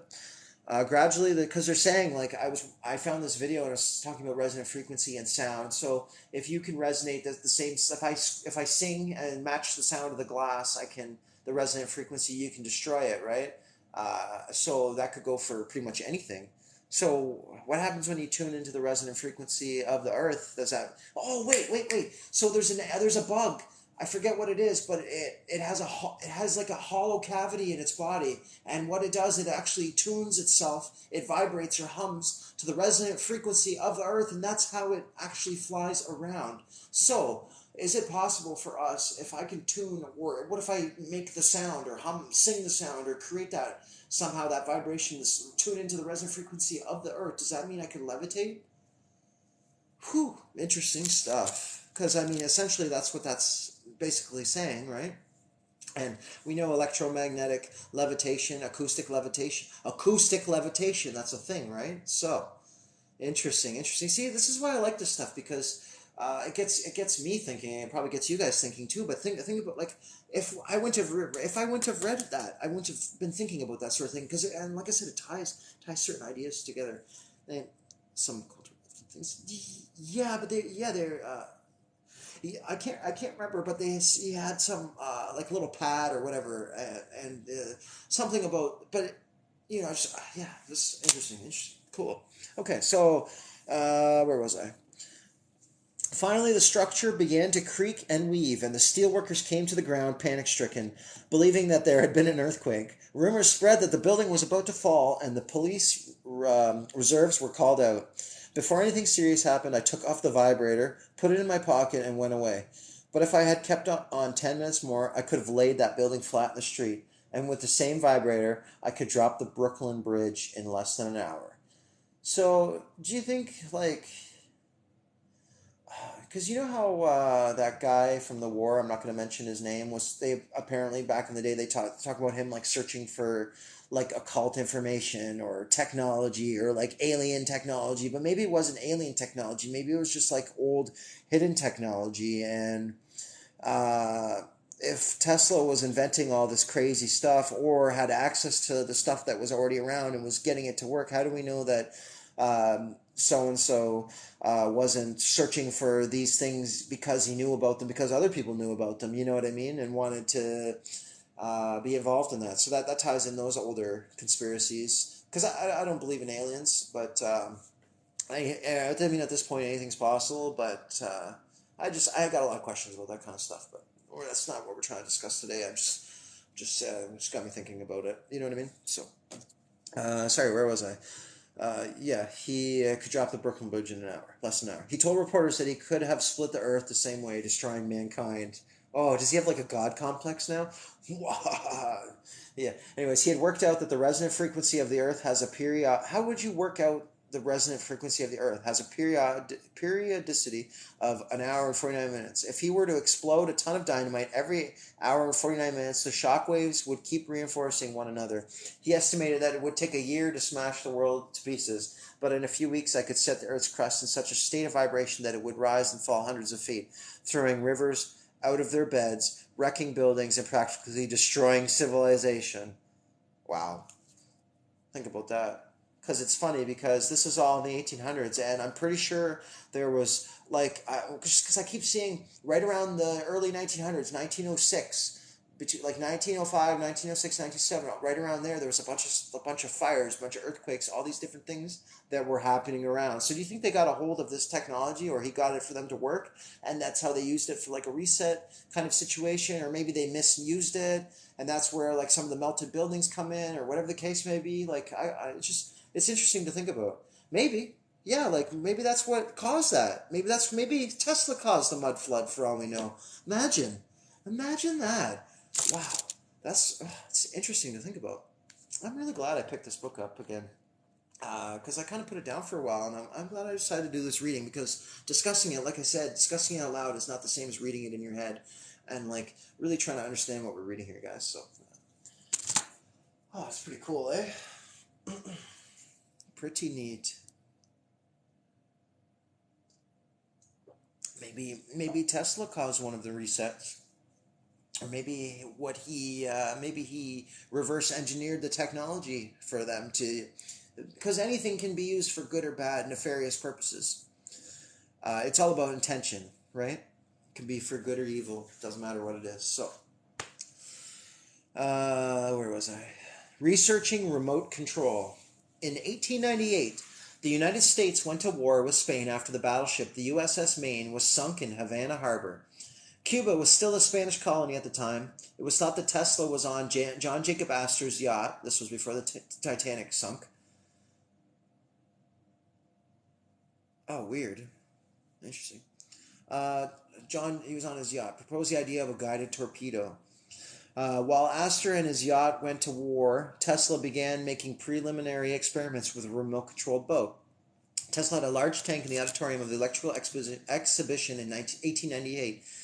In it was a 4-foot boat. By means of transmitters working at various frequencies, he could start and stop the boat, steer it, and switch its lights on and off. Wow. He had also planned to build a submersible, perhaps to stage mock battles between Spanish ships and the American fleet. But he was upstaged by the Marconi Company, who were demonstrating remotely controlled mines detonated wirelessly.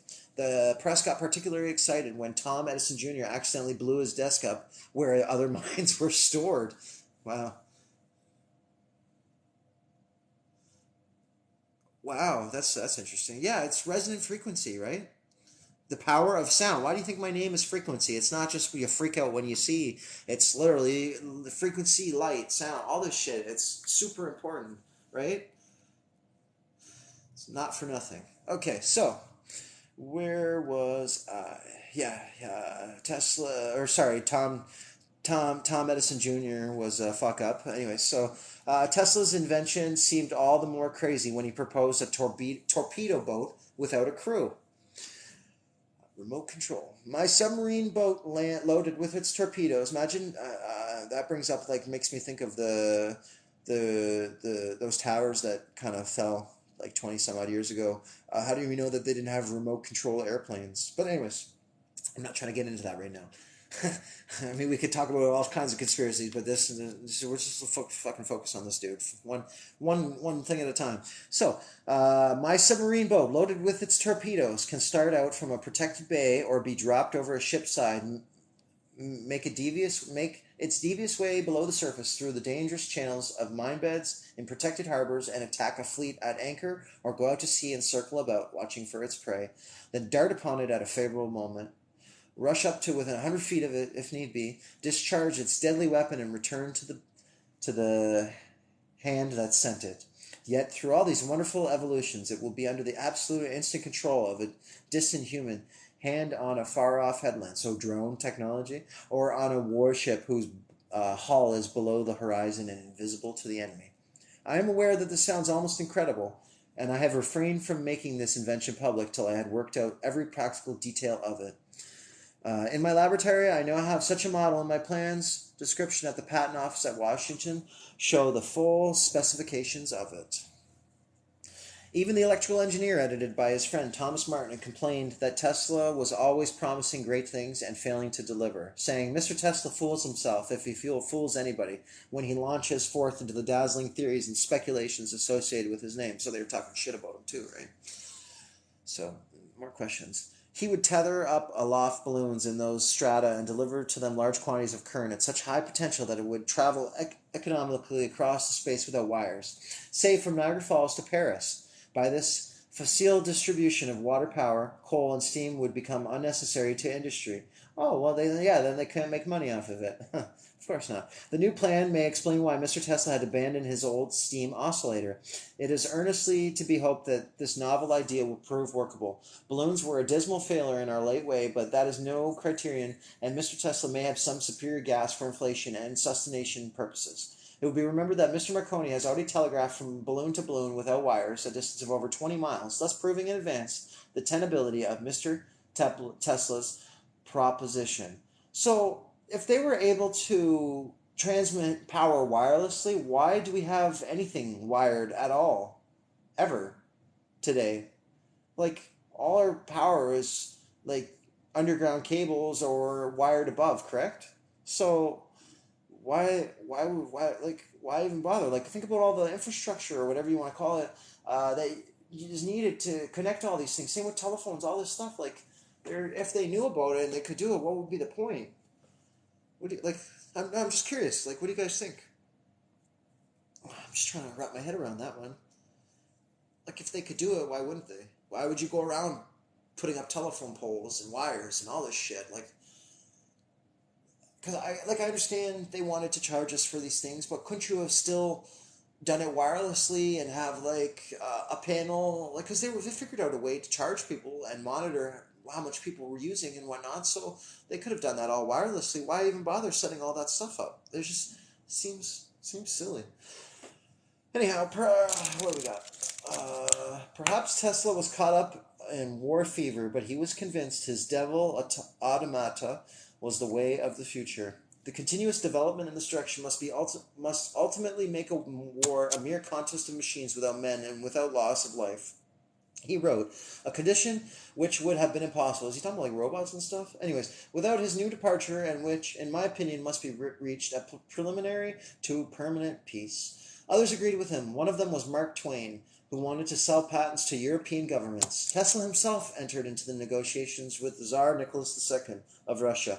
Nevertheless, some began to write him off. The journal Public Opinion compared his remote-control boat to the mysterious mode of power of John Worrell Keeley, who had just died, and said, the facts of Mr. Tesla's inventions are few and simple, as the fans... See, so he started, like... So what I gather from this is he started talking about free energy and doing all this stuff, probably what they didn't want to hear, so they started, like, like, putting him down and in the public eye so that people wouldn't take him so seriously? Is that...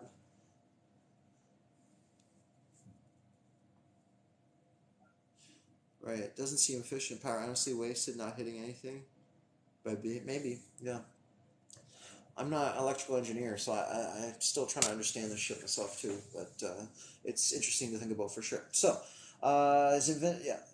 Nor was Tesla the original. The principle of the invention are not new, nor was Tesla the original discoverer. Okay, beautiful but incomplete inventions. Let me just see where we're at here. Oh, cool. We're almost done this chapter. Cool. So, beautiful but incomplete inventions. Tesla was upset by Thomas Martin's attack and wrote a response that Electrical Engineer was forced to publish. It said, being a bearer of high honors from a number of American universities is my duty. In view of this slur, to exact you from a complete and humble apology, on this condition I will again forgive you, but I would advise you to limit yourself in your future attacks to statements for which you are not liable to be punished by law.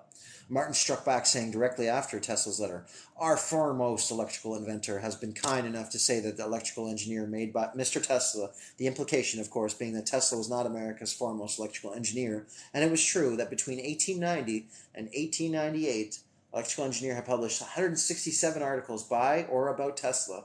In that time, Electrical Review had published 127 and Electrical World just 97. The rebuttal was headed, his friends to Mr. Tesla, and urged him to complete a long list of beautiful but unfinished inventions, but he should stop making statements about such fantastic things as remote control aircraft that would explode at will and never make a miss. The world was not ready at that point in time for the cruise missiles that Tesla was describing.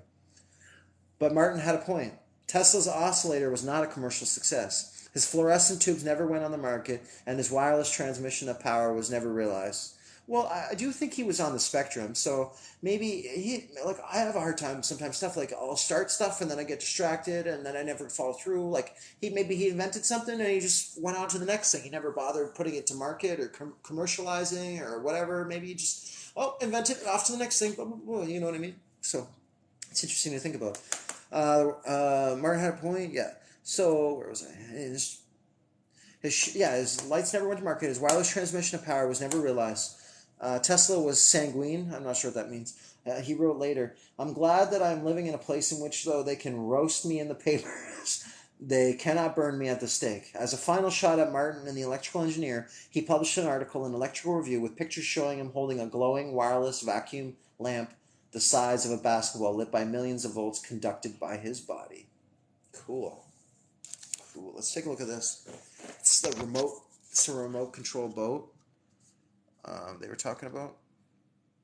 So the left is his patents for the apparatus for controlling mechanisms of moving vessels or vehicles, and that was all wireless in the late 1890s. I think that's what it said, right? 1896 or something like that.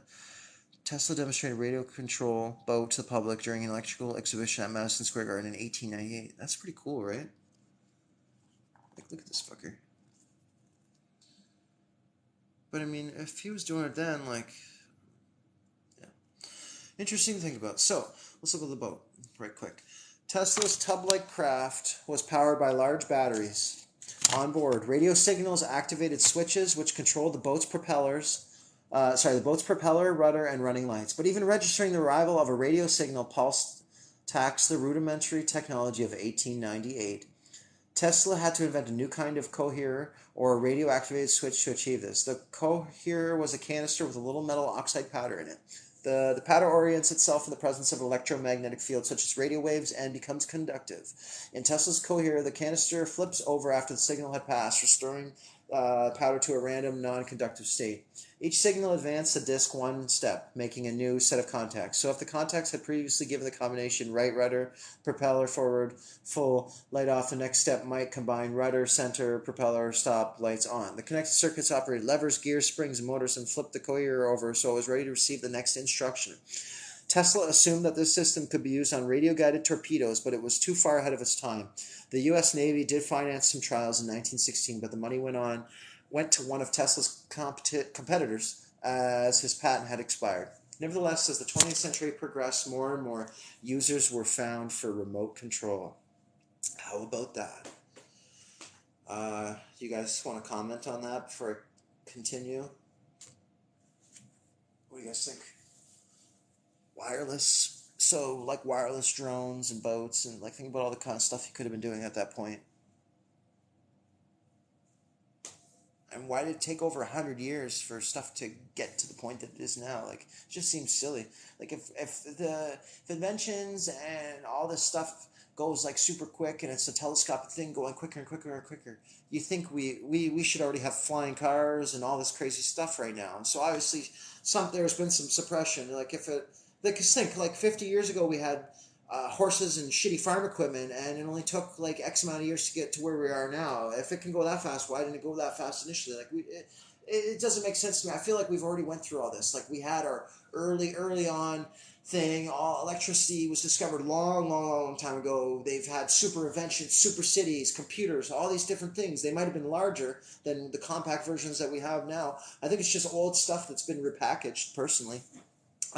So obviously things have been suppressed, and we've already gone through a huge evolution, and then something happened, and maybe that's like a reset or potentially or something, and then that was lost, and then they had to start over, like using the leftovers of what was around, trying to understand it. Like I don't have a full answer yet, but I want to figure it out, and the more we discuss, the more we look into history, look into these other things, the more we're going to find out. So it's exciting. Like, is this not exciting, guys? Like, I don't know if it's exciting for you, but it's fucking titillating or whatever the fucking word is. It's very exciting stuff to me. And yeah, I look forward to what I'll find out in the future. And actually going out into the world and visiting these places and these different things is super exciting. There's control, suppression. That's the most obvious answer. Obviously, there's more to the equation. I don't have it figured out, all figured out, and I don't claim to, you know what I mean? But I do want to know more about this subject, and we're everyone's kind of working on their piece, right? So it's interesting for sure. Me too, man. Me too. Like I've found out some interesting things already. If like it's like this little journey I've been on. If you go to the bottom of my TikTok page, you'll kind of see if you are interested in my journey and what's happened so far. It's actually quite comical, some of the things, and weird, whatever. Anyway, so like coming here, the things I've experienced, the stuff that happened, the buildings that I found, and then the theories and the ideas that I've found as a result of noticing something or a pattern, and then I start noticing more and more as I travel to these different places, and I'm just trying to like. It's like I come up with an idea or a theory, and then I'm searching for evidence to back up that theory, and some of the things I have found some evidence, so I find that very neat. And there's some themes that I have going on, and on a lot of it's about Freemasons and history and their controlling of history and their involvement in a lot of things. So yeah, there's a lot of different subjects that I'm kind of putting together for like this ultimate kind of idea or theory. Especially about like an alternative history and electricity and all these different things. So I'm just kind of following what really interests me at the moment. So But yeah, if that interests you, like yeah, like I said, I took a little break from cruising around, and so just working on the footage I had and started kind of looking at other places in the world to show to. But there is a section that's I titled it Mud Flood, Ontario, Canada, and I still have some more filming to do in Ontario. But I think there's like 70 videos of different cities. Different types of architecture, and you can see the similarities from city to city. And it's really neat because I have a drone as well, so I'm flying drones and I'm shooting my shot of these different cities, and it's really neat to see. So it's exciting stuff for sure, for sure. All right, so carrying on. Oh, we're almost done this chapter. How are you guys making out? Are you good? You're attentive. You still listening? How much longer do you think you can listen for? I started at 8 o'clock, so I've been almost going for 2 hours. I can probably speak for about 3 or 4 hours if necessary.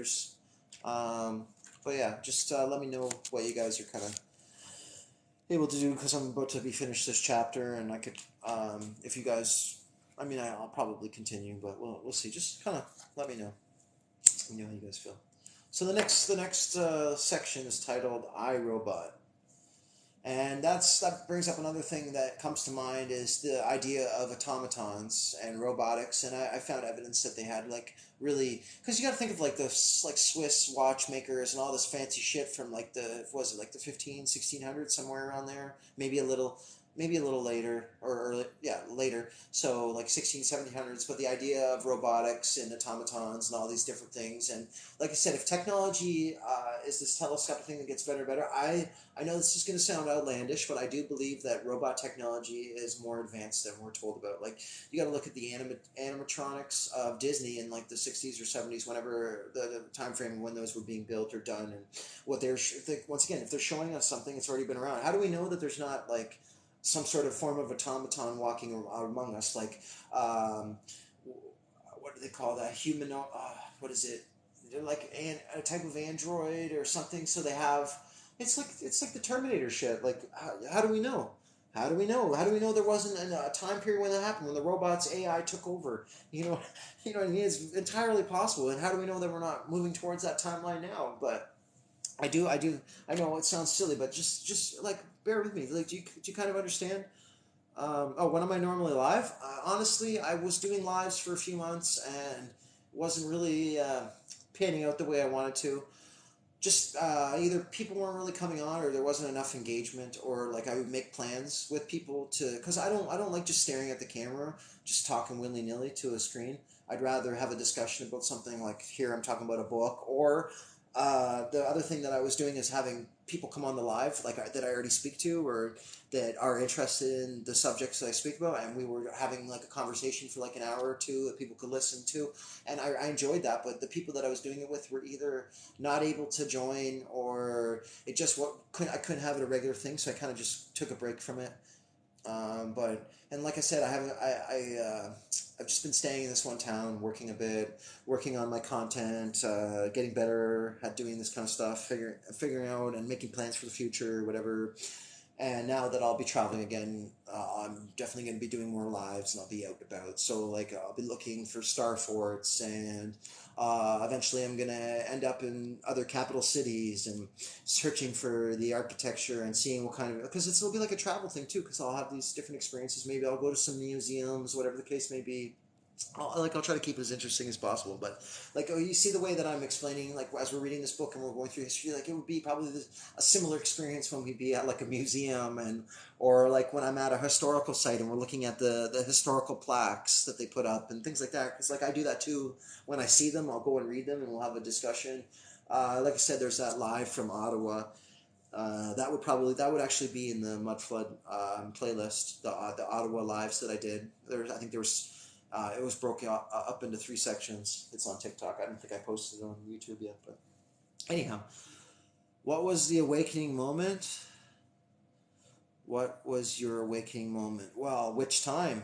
I mean, I had awakening moments when I was like 8 or 9 years old. You know, being because I was forced into like a religious situation, so I had a lot of questions, and I had a lot like my dad telling me at like 6, 7 years old about what's really possible and trying to explain the world around me, and you know, I have questions about like psychic abilities and things like that, and like he was acknowledging that those things existed and this alternative universe, and talking to me about the spirit realm and how there's what we can see and there's what we can't see. So like I had a lot of that kind of stuff, but I always questioned it. I was always against it. So my especially in my teenage years, so that really made me start questioning the universe and start looking into spirituality and things like that. And then in my I think when I was like 18 or 19, I just said fuck everything, and I had an opportunity to take a ride with someone. I left where I was, and we drove to Quebec, and I started a new existence there. I learned some French and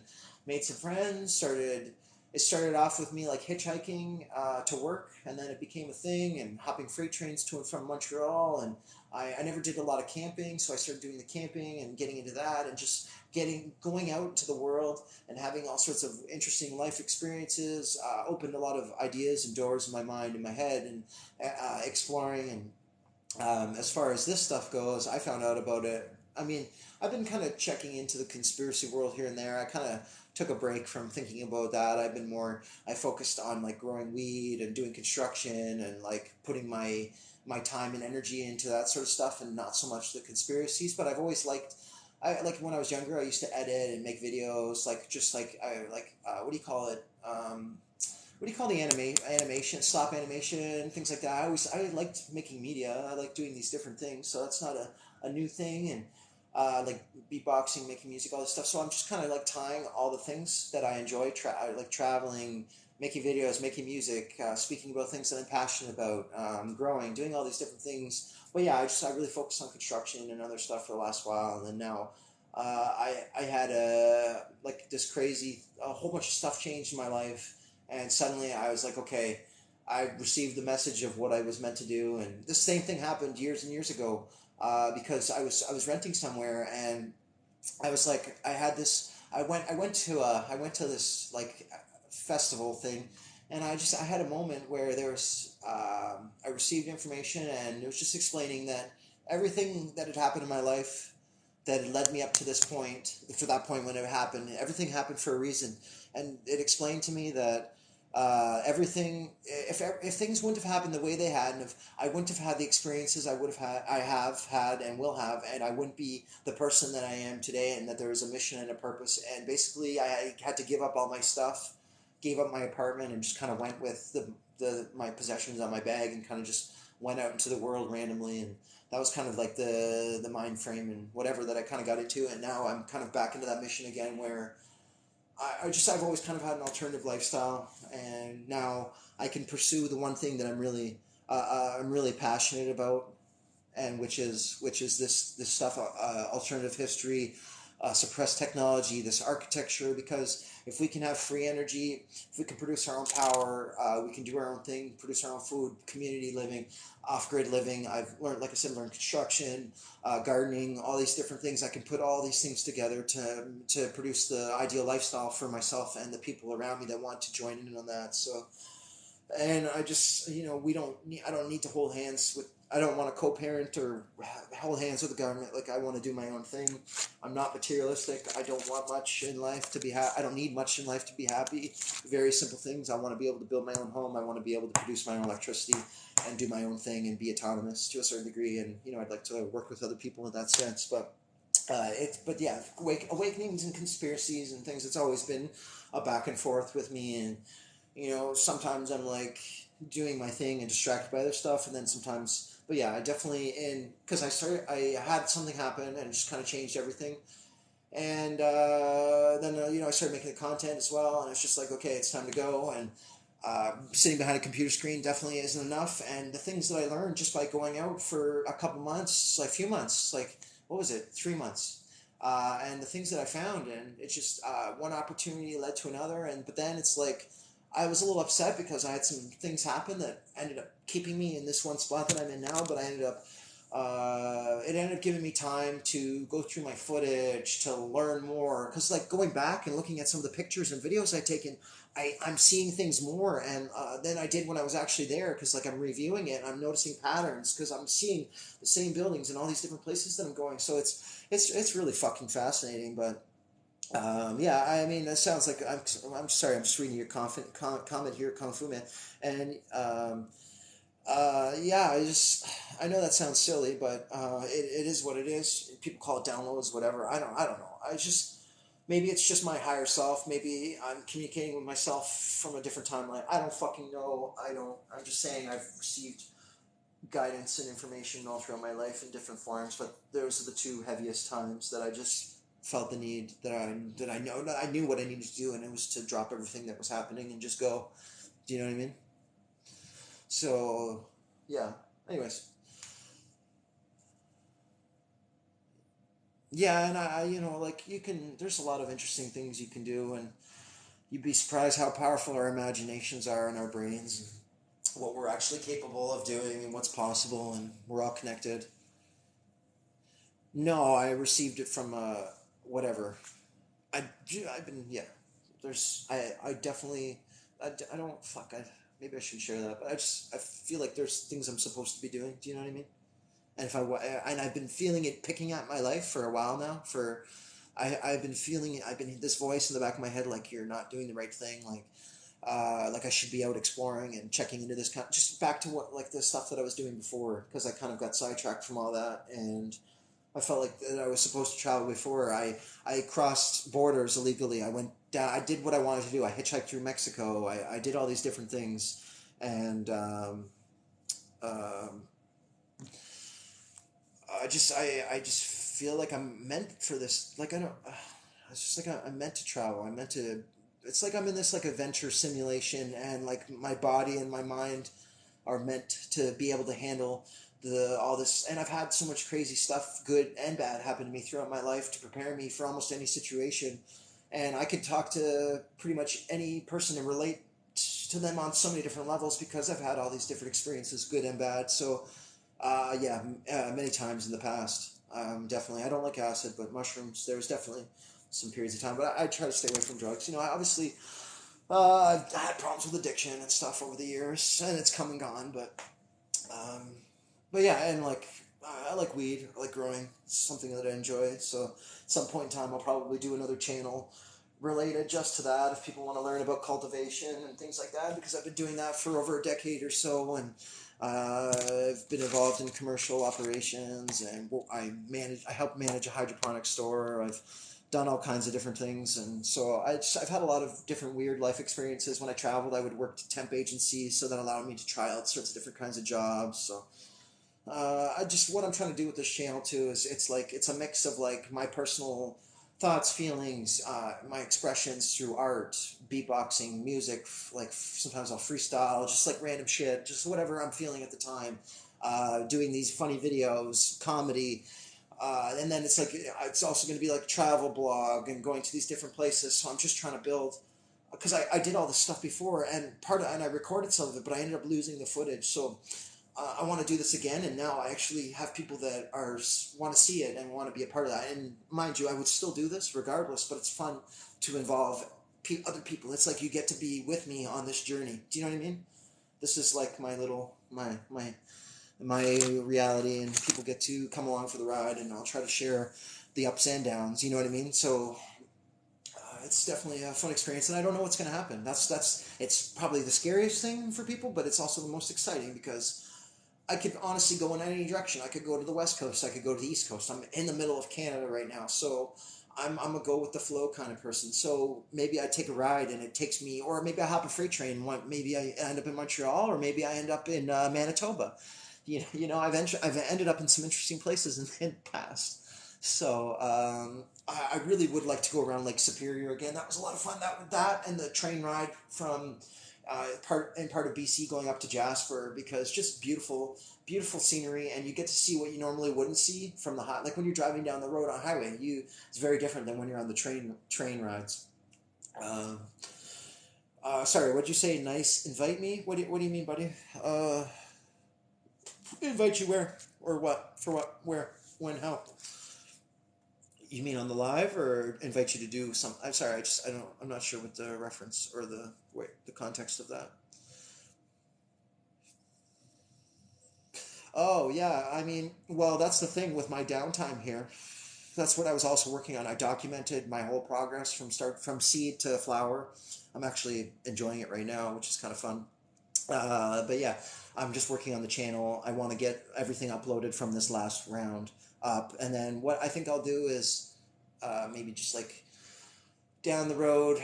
Yeah, I would like to help people with that because I used to do consultations and stuff, and I just want to do things differently this time around, I suppose, and do the things that actually I love and enjoy to survive in this life. So if I can share that with people, I will. But like I said, I don't have it completely set up for that yet. But I mean, if you follow me, I'll add it to my link tree eventually. So yeah. So I mean, I could definitely I can set someone up. I can tell them everything. If someone has problems, I can fix them. In that sense, and been doing it for years, and it's one of my passions. And I wish TikTok would. That's what I initially was going to use TikTok for before I even started thinking about conspiracy stuff. Because I was trying to think of all the things all my interests and the things that I could share, and like that's one of the things that I am definitely passionate. I mean, I have a lot of passions, to be honest. I've had a lot of different life experiences, different things, everything from construction to the production and all these different things. So it's definitely been an interesting life, and there's more to come, and it's definitely an interesting story. So, but that's me, and I've lost my train of thought. How did we even get, guys? How did we even get here? Talking about Tesla, not me. But yeah, so I appreciate you guys listening and hanging out, whatever, and I'm just gonna have a little sip here of my drink, and maybe we'll get going on the rest of this chapter. Yeah, we only have like another page or so left, and then we'll see how we feel, and maybe we'll keep going. Maybe we'll stop. I could probably keep going for a bit, but see what happens. All right, so a reporter from the New York Times was watching his remote control boat. Said he could envision a wireless torpedo. Tesla had a bigger vision. You do not see there a wireless torpedo, he said. You see there the first of a race of robots, mechanical men, which will do the laborious work of the human race. For Tesla, it was a short leap from a remote-controlled machine to one that could, yeah, see, you think they would have already had it. Like they, you know what I mean? So, lots of questions. It's funny, like, I mean, we're getting answers, but it is creating more questions too, and I'm sure I'm not making it any easier by creating these questions, because some of these things we might not even think about, right? So and that's what a lot of us are trying to do, just bring attention to these things, and maybe it gets you guys thinking. Maybe you look at something and like, wait, that actually doesn't make any fucking sense. The fuck, you know what I mean? So where was I? Race of Robots, yeah, The Leap. So in Century Magazine in the June of 1900, he wrote, I am an automaton endowed with the power of movement, which merely responds to external stimuli beating upon my sense organs, and thinks and acts and moves accordingly. We're flesh suit robot things. Anyways, I remember maybe you know what? How do we know that we weren't robotic at one point? Like maybe we got to a point where we gained sentience of some, like, or not sentience, but we got to a point where we did transfer consciousness, we left our bodies, we made robots, we were robots, and then we're like, fuck, we got to go back. So then we engineered humans and then jumped into those bodies and then started going from that. Like, can you imagine? Like, maybe I should be like a science fiction writer. What do you guys think? I got imagination. But anyway, so where was I? Yes. I'm glad you think that's funny. So, long ago, I conceived the idea of constructing an automaton which would mechanically. Oh wait, shit! Sorry, guys, I missed the part. I remember only one or two cases in all my life in which I was unable to locate the first impression which prompted a movement or thought of even a dream. Consequently, a sentient being could be manufactured. Long ago, I conceived the idea of constructing an automaton which would mechanically represent me. He's probably making sex robots, fucking freaky dude, and which would respond as I do myself, but of course in a much more primitive manner, to external influences. Such an automaton evidently has to have motive power, organs for locomotion, directive organs, and one or more sensitive organs so adapted as to be excited by external stimuli. Whether the automaton be of flesh and bone or of wood and steel, it matters little, provided it can perform all the duties required of it like an intelligent being. It makes you wonder about the stories of like Frankenstein's monster. No, that seems like that's like a weird thing. Because why is it that we always were like? Do we have to blame TV or movies for that? Because the idea that Frankenstein was the monster and not the scientist was what I grew up thinking, and then now it's like no, it's Frankenstein's monster. So is that like one of those Mandela effects, or is that like something weird? Oh, sorry. The topic here is Tesla and how he's a piece of shit. No, I'm kidding. It's there's this book I found. It's called Tesla: The Life and Times of Electric Messiah, and I've been reading the book on like live, and then we've been like dissecting it, discussing his life, all this stuff, making fun of him. I think like oh, so far I think he like, if you go back, you can watch on like my YouTube or whatever some of the videos that I've done already. But basically, he was a gambling addict. I'm pretty sure he murdered his brother, Dane. They don't talk about Dane Tesla. Like his education, him just being a degenerate, basically, was a lot of the stuff we were looking at earlier chapters, and then some of his inventions and other things, and just like questioning history, questioning Tesla. Like, I think he's a piece of shit, or he's like a fake. And some people think that he was this amazing guy and he created all this stuff. I think he was just kind of like maybe a placeholder or an actor. Or if he was a scientist, he was just helping them reverse engineer technology that was already in existence. Because I'm looking at things from like an alternative perspective. Like, okay, we're looking at the history that's being provided. Like when we look at historical records, facts, whatever these things, and looking at okay, so let's see if they were lying about certain things. We're like kind of looking at it from that kind of perspective, you know what I mean? And whether he was a genius or not, I mean, he's still human, but it's like kind of looking at like a spicy story, and I think he was attracted to men as well. So it's just like a funny look into the man's life, and I mean that's not what my page is usually about. It's like alternative energy, like hidden history, that kind of stuff is main thing. But I have this book on him and his life and his inventions, and I kind of want to go through it and read it, and it's interesting to take another perspective at it. So if that gives you an idea as to what I'm talking about, I hope that explains it. Where was I? So, however, people found it hard to take his idea seriously. Tesla called his remotely controlled boat the first tele-automaton, but the examiner-in-chief of patents found... just one second. The chief of patents had found that the concept was so unbelievable that he had to come and see it for himself. And when he thought of offering it to the government, the official in Washington he spoke to burst out laughing. They probably thought he was on drugs. During the Spanish-American War, the Secretary of Navy also turned down Tesla's offers of wireless transmitters to help coordinate ship and troop movements for fear of the sparks that they might give off. Tesla assured him that he had overcome this problem, but the persistent image of Tesla with lightning bolts pouring from his fingers was too vivid. Ignited by cosmic forces. Tesla also believed that we are shaped by cosmic forces, not in the vague and delusive sense of astrology, but in the rigid and positive meaning of physical science. After all, science admits that the suns, planets, and moons of a constellation are one body, and there can be no doubt that it will be experimentally confirmed in times to come, when our means and methods for investigating physical and other states and phenomena shall have been brought to great perfection. The spark of life was present in every inanimate object too. Even matter called inorganic, believed to be dead, responds to irritants and gives unmistakable evidence of a living principle within. He said thus, everything that exists, organic and inorganic, animated or inert, is susceptible to stimulus from the outside. What is it that causes inorganic matter to run into the organic forms?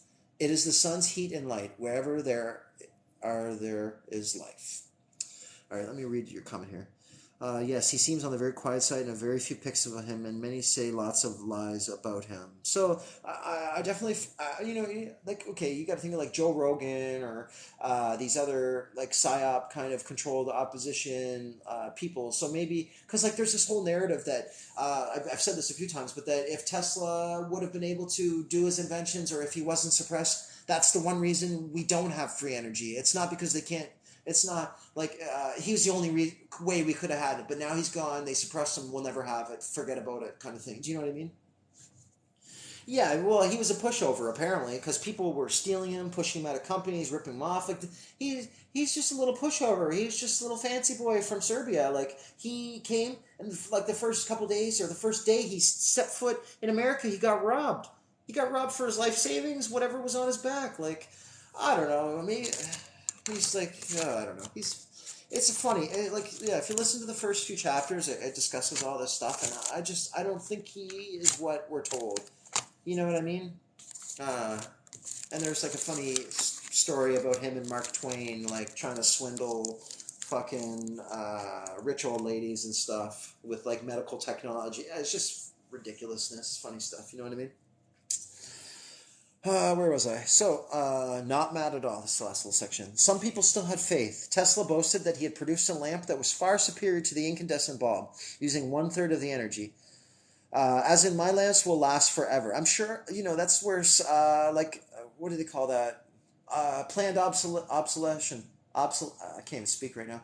It's when they design something specifically so that it breaks down over a certain period of time where they use specific components to create that. So planned obsolescence. Yeah, there we go. I can speak again. Yeah, so I'm sure he could have made all kinds of things that would have lasted a lifetime, but they made stuff not. So that's something to look at too, which is ridiculous. So the cost, as my lamps will last forever, the cost of maintenance will be minute. The cost, see, that's the thing. So if he was building this hydroelectric stuff and these crazy motors, he probably would have been able to design something that was maintenance free. So we could have free power. So why the fuck don't we? This is the thing that bothers me the most. We could have housing, electricity, lighting, all these things that could be produced for free, but we have to slave away. Imagine if you didn't have to pay any bills and even food. Imagine you could. What would you do? Would you pursue? What dreams would you pursue? Where would you go? What would you do with your life if you didn't have to be living like a slave life? Very interesting things to think of. It's one of the things that bothers me, and like paying to live on a planet that I was born on. It just really doesn't fucking make sense. So anyway, so the cost of copper, which is in the old system, is a most important item, is in mine reduced to a mere trifle. For I can run on a wire sufficient for one incandescent lamp more than 1,000 of my own lamps, giving fully 5,000 times as much light. So on the strength of this, Tesla's friend John Jacob Astor, that was the guy that died in the Titanic, and yeah, interesting. So invested. Because don't people say stuff about the Titanic as well? Like it was planned for some of those people to die on that ship so they could bring in like petroleum products or something like that. I feel like that's a thing. Anyway, so invested 100 grand in the Tesla Electric Company, and Tesla moved into the Waldorf Astoria. All right, what's this say? Hammond and Son. So mining engineer and philanthropist John Hayes Hammond gave Tesla 10,000 to develop his teleautomaton. Later, his son Jr. developed Tesla's ideas and became known as the father of remote control. At Yale, Jack developed electrically controlled steering and engine control for a boat, controlling the mechanisms at a distance using a wireless device in 1909. He got his father to arrange a meeting for him with Tesla because there was some important information he needed from him. With Marconi Wireless, which itself used Tesla coils attached to two 360-foot towers, Jack could control a crewless boat from a lookout station near his laboratory at Freshwater Cove. Later, Jack invited Tesla to speak at his graduation from Yale. There's one thing I noticed, and I was thinking about this, and the power. There's something to do with water for sure. Water is everything, but I was thinking about because there's a lot of hydroelectricity in Ontario and Quebec because we have all these waterways and all these canals running through, and for shipping, like the St. Lawrence Seaway, all these shipping routes and lanes and whatnot, and they would have been utilizing these hydroelectric things. But then I think about like the Tesla towers and transmission, like how far could he transmit? And then I'm thinking about how almost every city that I see in these areas, they have these huge water towers. I just picture like coils of wire and something like where they used for something else before. Because it doesn't make sense that the city's town supply water would be up in this tower. You know what I mean? It would make sense for them to have like an aquifer, if anything. But I mean, there's like wells, and it seems so strange to me. Do you know what I mean? So it's something I've been thinking about. And when I see them, I'm always thinking is that like something hidden in plain sight? Maybe I'm being silly. I don't know. I question a lot of things, guys. So I am a pretty silly guy, but just trying to look at things from an alternative perspective, and I am serious, but it is fun, and I try to make it funny too. You know what I mean? So, and that's something you'll notice. I make a lot of jokes, and whatever, and maybe people don't want to take me seriously because I cuss and whatever, but it's my perspective, and if you agree, it's cool. And there's a lot of people that feel the exact same way. So I know we're on the right path now. Getting the exact answers, 100%. I don't know if it'll be possible to get exactly historical, accurate everything. But like I said, it's the game: two truths and a lie. There's always going to be some truth, and there's always going to be some lies. And I think as time goes on, we'll get easier and easier to pick out what's the truth and what's the lies. Right. Right. Okay. So about to start on chapter 8. What's weird? Like the second half of the book is has the most amount of imagery. So we're halfway through this book. How are you guys feeling? Should I continue? You want me to continue? You want to take a break? Up to you guys. If you guys are down, you want me to keep going, I can. If you guys want to chill out for a bit, we can do that too. I'm going to be trying to get this book done in the next 2-3 days. So I'll be doing a bit every day, but I mean, yeah? Okay. Let me just take a little whiff of my spliff, and maybe you guys go take a piss or get some water or something. I don't know how you guys are receiving this. Are you guys just listening to me, or are you laying in bed? I don't know how people absorb information. When I listen to a podcast or something, I do it right before bed and listen to people talk and whatever, try to imagine all these different things in my head. I'm curious as to how that goes, because I mean, this is usually if I were to do a live, usually it's conversation, so I can see the person's face, they can see me, we go back a little back and forth. That's how I used to do my lives, but since I've been exactly. So this is how I'm reading this book and I'm showing it to you. It's a little different than I normally would, but it's not. Yeah, seeing my face isn't really important. It's about the information that I'm presenting, right? So I'm not trying to get famous or be a certain way or whatever. That's why that's not important for me to show what I look like, and as my picture or whatever. So, and that picture actually ties into something, and ties into the simulation theory, the idea that if all is one and one is all kind of thing, and everything is light and sound, and if one single source of light can move so quickly to create a 3D image, which is actually the image that you see above there, so the light could move at infinite speeds, and if it can move at infinite speeds, it can be everywhere at once, so then it could create this whole simulation that we see in front of us, the people, the pictures, the animals, everything. It's all one single light. Yeah, frequency, sound frequency, but it also has a double meaning, because you freak when you see, right? Because I show weird stuff or whatever. I'm a weird person. So anyways, you get what I mean. But yeah, the next chapter is in Colorado Springs. So how about that? You guys know anything about Colorado? I actually posted a video yesterday, because there's this little thing I do, and it's called What's Inside That Rock, and it's basically the melted architecture. There was some sort of plasma event. Something went down, melted a bunch of buildings. That's why you have all these all over the world. You have these this brick and stone buildings embedded into these rocks, and some of them are really worn down, like these caves. But I believe that they were actually buildings that got melted. So there's this whole thing surrounding it. And there's this place in what was it called, Manitou Springs, and it's this red, very looks like it's high in iron, and almost looks like it's all bricks too. It's really strange. It's recently. Yeah, see, I like multitasking as well, so that's the way to do it. So it's good. All right, cool. It's funny, I'm using my fucking spliff as a microphone. I keep lighting it, and then I don't even puff on. I'm just talking. It's funny.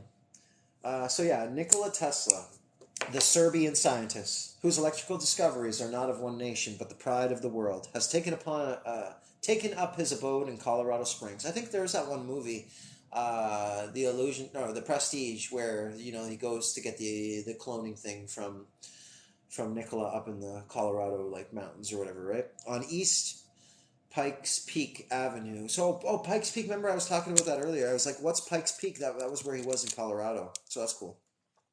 With limitless plains stretching to the eastward and a panorama of mighty mountains sweeping away north and south to the west. Tesla had caused to be constructed a wireless station for scientific research. So he became what did he become a recluse for a while and like work on his experiments up in the woods or the mountains. Interesting. Look at that. What does that say? Tesla's experimental station and magnifying transmitter. Oh, wasn't that Parkenstein kid on TikTok making a magnifying transmitter to like send wirelessly, and then they like shut down his TikTok account or something like that? So I thought that's pretty cool. A magnifying transmitter, and that's in 1899. So very neat. See, like when I see stuff like this, I'm thinking about other places where I've seen like some sort of structure that looks like that, because it's actually really neat. Because there's this one spot at Niagara Falls where there's a tower, and they actually, instead of destroying the tower and taking it down, they built a building around it. I actually made a video. I was trying to fly my drone, and it's almost like the drone got sucked into the tower. It hit the tower, so I had to scale a casino, like scale the side of the building and jump up, climb, like parkour the shit out of it. And I have these like high top rubber boots with steel toes in them. I had to fucking climb up to the top of this building and like get my drone and sneak back off without getting caught by like casino fucking security and whoever else. It was pretty funny. I wish I could have filmed me actually doing the parkour. I think that probably would have made people be like, "Holy fuck," you know. But now it's just for stories, right? But yeah, like I mean, it's obvious I did what I did because you can actually see the footage of my fucking drone landing on top of it and then me getting it back after. So obviously I did what I did. You know what I mean? So it's just funny that happened. But once again, it's part of the story, part of the journey. Like, and that's why I like doing this page, because I can like it's almost like a journal. Because each day when cool stuff happens, I can share it and look back, and it's kind of funny. It's like this story that's happening. It's my life, but it's a story, right? It's an experience. So, alrighty, sorry guys, I get sidetracked sometimes. So. With Tesla's coils now generating up to 4 million volts, with sparks jumping from the walls to the ceilings, Tesla's Houston Street laboratory was becoming a fire hazard, nor was it secure against the snooping of Edison's spies. So yeah, there was all sorts of corporate espionage and all these things going on. And Tesla had experiments that he wanted to conduct, he said, in secret. Of course, you want to get away from everyone trying to steal your shit. So he had been out to Pikes Peak outside Colorado Springs in 1896 at the invitation of Westinghouse's patent attorney. For his new experiments, he needed huge amounts of power, but he would be working mostly late at night. I wonder if this place was like near a large river or stream of some sort that he was trying to utilize. Or I'm curious. But anyway, so Pikes Peak. I wrote that down as notes, so I'll probably. I haven't got that far. I honestly, to be honest, I never really cared about those like finer details. I knew the basics, but I did start reading this book, like I said, but now we're reading it together, so we're gonna find out. I'm sure there is a page there that will show the date, and we'll get there. We'll get there. I don't know. I mean, if you really want to know and you want to jump ahead, I'm sure you can check it out online or whatever. But I can't remember when. But it wasn't like super like Quentin, like, so he would have been in his like 30s or something when all this was happening. So I'm trying.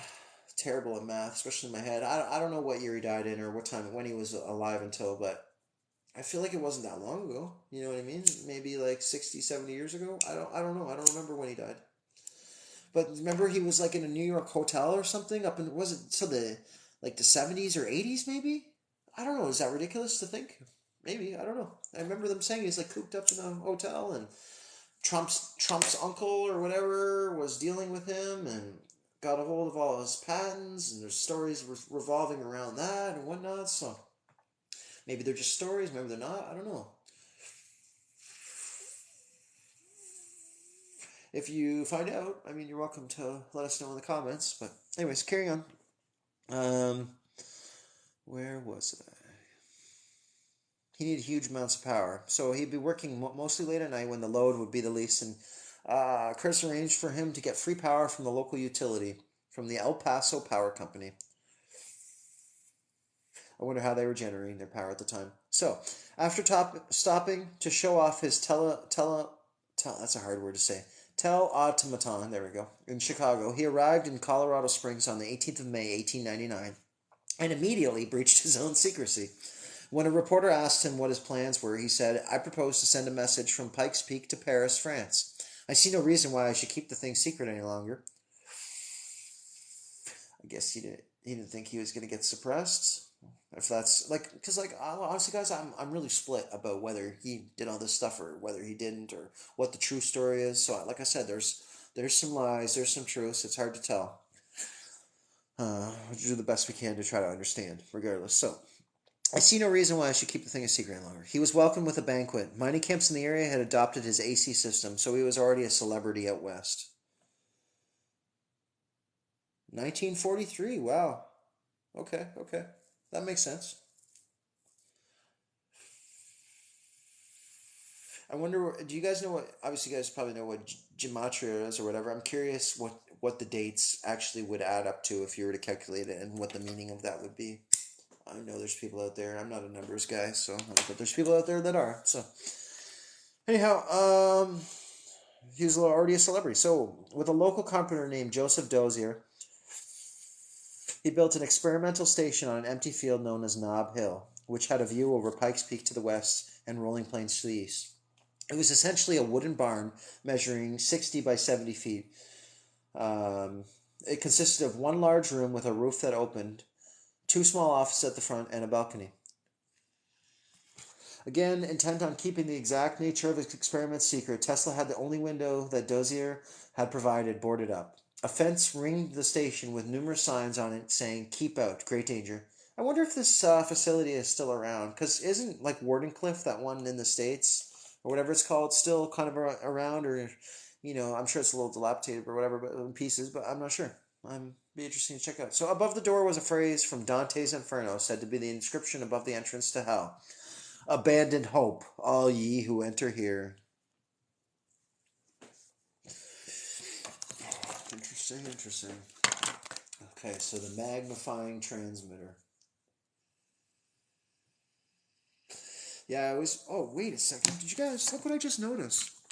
Look at this. Look at this. Let me zoom in. Oh shit. Sorry.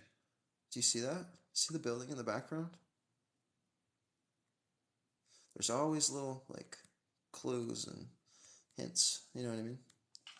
Anyway, so let me zoom out of that. But yeah, old pictures. There's some old structures there, and that ties into like the mud flooded architecture. The stuff that was already there, and we're told it wasn't. Anyways, but that's not what we're discussing today. We're talking about Tesla. So the magnifying transmitter. Colorado Springs was 6,000 feet above sea level, and Tesla planned to tap into the rarefied air 5,000 feet above the Earth. He soon discovered that 10-foot helium balloons he had bought from Germany could not lift the hundreds of feet of wire. So he devised a telescopic mast that raised a copper ball to a height of 142 feet. To steady the mast, Tesla built a 25-foot tower on the roof of his laboratory. So what do you think that means? The one? What's the significance of one as far as numerology goes? Anyway, so I'll read your comment. I'm just going to continue reading though. He devised telescopic mast, put this on the roof of his laboratory. So under it, he built a magnifying transmitter, which was essentially a huge Tesla coil. So there was a kid doing this in his backyard in the States, apparently. So on top of a 6-foot wall, he laid 2 turns of thick cable. This was fed 500 volts from the end of a streetcar line that stopped just short of Nob Hill. Current was passed through a 50 kilowatt Westinghouse transformer, stepping the voltage up to 20,000 or 40,000 volts. In the center of the room was a secondary coil comprising hundreds of turns of finer wire. One end was connected to a round terminal inside the laboratory, or the copper ball on top of the mast. The other end was earthed. The apparatus was completed by a bank of capacitors that could be discharged by a motorized brake wheel, while other large coils moved in and out of the magnetic field. Tesla began experimenting with wireless telephones, reporting to Astor. There's nothing novel about telephoning without wires to a distance of 5 or 6 miles. Since this has been done often before, in this connection I have obtained 2 patents. Taking the pulse of the planet. So Tesla also experimented sending electrical signals through the Earth. Then on the 4th of July, 1899, a huge electrical storm arrived. He recorded no less than 10,000 to 12,000 discharges being witnessed inside of 2 hours. The flashing was almost continuous, and even later in the night, when the storm had abated, some 15 to 20 discharges per minute were witnessed. Some of the discharges were of a wonderful brilliancy and showed often 10 or twice as many branches. He could track these discharges with his sensitive detecting equipment, and he noted that they registered periodically, even when the storm had moved out of sight. They seemed to start up and stop every half an hour. Tesla concluded that the lightning strikes had created electromagnetic waves in the Earth's crust, which reflected back on themselves. Set up stationary waves. These moved past the receiver as the storm receded. While Marconi could send radio waves across the English Channel, Tesla believed that harnessing these waves not only would it be practicable, would it be practicably to send. That's a weird. Anyway, sorry, I'm having trouble reading that. To send telegraphic messages to any distance without wires, but also to impress upon the entire globe the faint modulations of the human voice. Far more still, to transmit power in unlimited amounts to any terrestrial distance without loss. With these stupendous possibilities in sight, wrote Tesla, I attacked vigorously the development of my magnifying transmitter. Now, however, not so much with the original intention of producing one of great power as with the object of learning how to construct the best one. So whatever happened to his projects on the magnifying transmitter? What do you guys think? What do you think ended up happening to the ones that he was building, or the prototypes or whatever? Or like the finished version? Did he finish it? I'm not sure. We haven't got that far yet, but I'm just curious what you guys know offhand. Or what you guys think.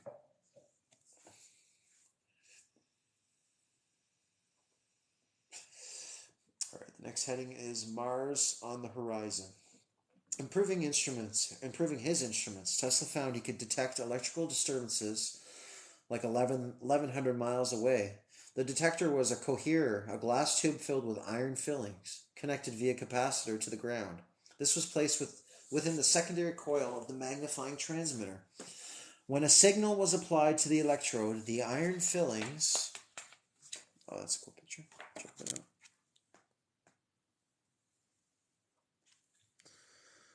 He's filling a gas-filled cost for a wireless bulb that's lit.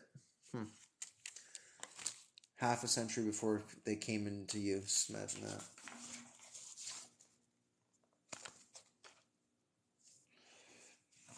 Sorry, what was the last part that I left off on?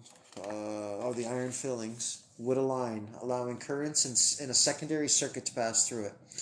Tesla connected a telephone receiver across the coherer, which would beep each time a signal was detected. Alone in a laboratory one night, he was surprised to hear regular beeps. First one, then two, then three. My first observations positively terrified me, said Tesla, as there was present in them something mysterious. Not to say supernatural, I felt as though I were present at the birth of a new knowledge or the revelation of a greater truth. He quickly discounted that a signal with such a clear suggestion of number and order could have come from disturbances in the sun, the aurora borealis, or currents in the earth. They could not be entirely accidental, and the thought flashed through his mind that they might be under intelligent control. He could not decipher them, but over the next year the feeling was constantly growing on me that I have been the first to hear the greeting of one planet to another. Now, there's something interesting. I'm going to stop there for a second, guys, because it's actually funny. They say that the stars and the planets all resonate at their own frequency, so they're producing light and creating sound. So it's almost as if they're singing in the heavens. I don't know if you guys have ever seen. I actually have a video. I think the beginning of my page talking about stars. But if you were to YouTube stars singing, there's a TED Talk. And basically, they have this telescope that they're able to look, but they're also able to pick up the sound or translate it or transmit it, what it's creating. And someone made this almost like orchestral kind of thing, and it sounds really fucking cool. It's like trippy when you're hearing these, when they're showing the different planets and the sounds and the vibrations that it's creating and making and the stars. It's really quite neat. Now, a lot of people think that they're luminaries, and I mean, none of us are out there checking it out, but we know that things are not as they seem. And, gases can't really burn in a vacuum, right? They'd have to be in some form of something in a container or whatever. What have they been talking about lately? But I disagree with a lot of mainstream science, but I'm not going to get into that right now. Will I be reading much more? Let me look. Nope. I'm gonna stop at part 3, and it's like 2 more pages. So I'm just gonna finish reading. Yeah, because by then it'll have been like 2.5 hours I've been going, and I'll need a break. And we'll probably pick this up tomorrow. And whatever you guys miss, I mean, you can go back and look at it. I mean, I prefer to have you guys live too, because we can discuss things or whatever. I mean, you guys are welcome to watch it after the fact, but then you miss being able to participate. So that's the only thing, or me responding to your comments, that sort of thing, the back and forth. That's kind of part of the reason why I do this too, right? I mean, I could just make videos and post them and record me reading by myself, but what's the fun in that, right? Anyhow, where was I? So, he quickly discounted that the signal with such a clear suggestion of number and order could have come from disturbances in sound. Yeah, okay, so I said that already. At Christmas in 1900, the local Red Cross Society asked him what the greatest achievement of the next 100 years would be. His answer, he said, "Brethren, we have a message from another world, unknown and remote. It reads 1, 2, 3. In interviews, Tesla maintained only that the signals were of an extraterrestrial origin, but journalists quickly concluded they were from Mars. Thanks to Percival Lowell. Oh, cool. I appreciate that. Extraterrestrial origin, but journalists quickly concluded they were from Mars. Thanks to Percival Lowell, everyone thought that Mars was inhabited. In his book Mars, 1895, Lowell concluded that there had been a drought on Mars and the Martians had built canals to carry water from the polar ice caps. Biographer Mark Seifer concluded that Tesla had picked up signals from the tests Marconi was doing with the British and French fleets, but at that time the transmitters Marconi was using would not have had the power to transmit a signal halfway around the world. Moreover, Marconi was using the high frequencies that needed to carry radio waves through the air, while Tesla's equipment was tuned to the very low frequencies that he believed were transmitted better through the Earth's crust. So they were transmitting it 2 different ways. Another theory was advanced by Kenneth and James Coram, who pointed out that a moon of Jupiter emits a signal in the 10 kilohertz range used by Tesla. In 1996, they built a Tesla receiver, recorded a series of bleeps like those Tesla described in 1899. Studying astronomical charts, they also discovered that both Jupiter and Mars would have been in the night sky over Colorado in the summer of 1899. What's more, on several nights in July, the signal would have broken off just as Mars was setting. If Tesla had walked out of his lab when the beeping stopped, he would have seen Mars disappearing over the horizon. The press began to speculate how Tesla would reply to the Martians, while others dismissed Tesla as a man who would do anything to attract self-publicity. Wonderful white lighting. We're almost there, guys. We got this left to read, okay? And then I'm going to probably take a break for a little bit. Maybe I'll go back on. I don't know. I would like just have a little bit here. Like I said, maybe we'll pick back up tomorrow. We'll see what happens. But anyways, continue on. Wonderful white lighting. Wait, before I continue, is there anything, comments, anything you want to discuss before moving on? I'll give you guys a few seconds here to respond. If not, I'll just carry on.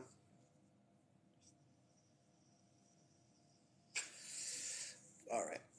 So, he continued experimenting with his magnifying transmitter, boosting the voltage until it produced streams of artificial lighting. Oh, one interesting thing that we learned yesterday, the way to step up and step down the electricity is the amount of times that the copper wire is wrapped around the receiver or whatever things that they're doing. It's just interesting to think about, because that's how they were, like, so they would, when they were generating the power, they were sending it out at a high voltage, so there would have been a certain amount of wrappings of the copper at one end, and then to step it down for residential use or that sort of thing to be a usable form, then they would step it down, and then so that there would, like, more or less copper wire. And I'm more curious about that, and I'd like to learn more to understand that, because eventually, obviously, I want to build my own hydroelectric system, even if it's small scale. I want to be learning how to do this stuff, and if it's easy and it can be recreated, then you could do that for all sorts of situations. Because, like I said, all these cities and all these places are already built and geared up for hydroelectricity, and that's one of the things they've been hiding. Like even behind where I was living, I never even knew about this thing, and there's like this canal way behind, and they say it's for ships, but there's no fucking way it was built for ships. It was built for hydroelectricity. And it's also like, there's all these businesses that are built like along it that are like old buildings. So obviously they were utilizing it. They say it was for transporting logs, but I don't fucking believe that. Anyway, so carrying on. Where was I? Tesla was continually finding himself close to danger, but that's no different when he was like young. He was always he had all these near-death experiences, but I do believe he was attention-seeking, and his parents probably weren't giving him enough attention. His brother was better and smarter, and this, that, and the next thing. So he was trying to prove himself, and it's there's a lot of psychological aspects that you can look at, and you can look at his traumas and childhood and whatever the next thing. But anyway, so. So for handling the heavy currents, I had a special switch. It was hard to pull, and I had a spring arranged so that I could just touch the handle and it would snap in. I sent one of my many assistants downtown and was experimenting alone. I threw up the switch and went behind the coil to examine something. While I was there, the switch snapped in, and when suddenly the whole room was filled with streamers and I had no way of getting out. I tried to break through the windows, but in vain. I had no tools, and there was nothing else to do than to throw myself on my stomach and pass under. The primary carried 500,000 volts, and I had to crawl through the narrow place with the streamers going. The nitrous acid was so strong I could barely breathe. These streamers rapidly oxidize nitrogen because of their enormous surface, which makes up for what they lack in intensity. When I came to the narrow space, they closed on my back. I got away and barely managed to open the switch when the building began to burn. I grabbed a fire extinguisher and succeeded in smothering the fire. Frightening though this experience was, Tesla was thrilled. I had wonderful experiences here, he wrote. Among other things, I tamed a wild cat and am nothing but a mass of bleeding scratches. But in the scratches there lies a mind. Although the famous picture of Tesla showed him surrounded by lightning, they were not discharged during the normal running of the machine.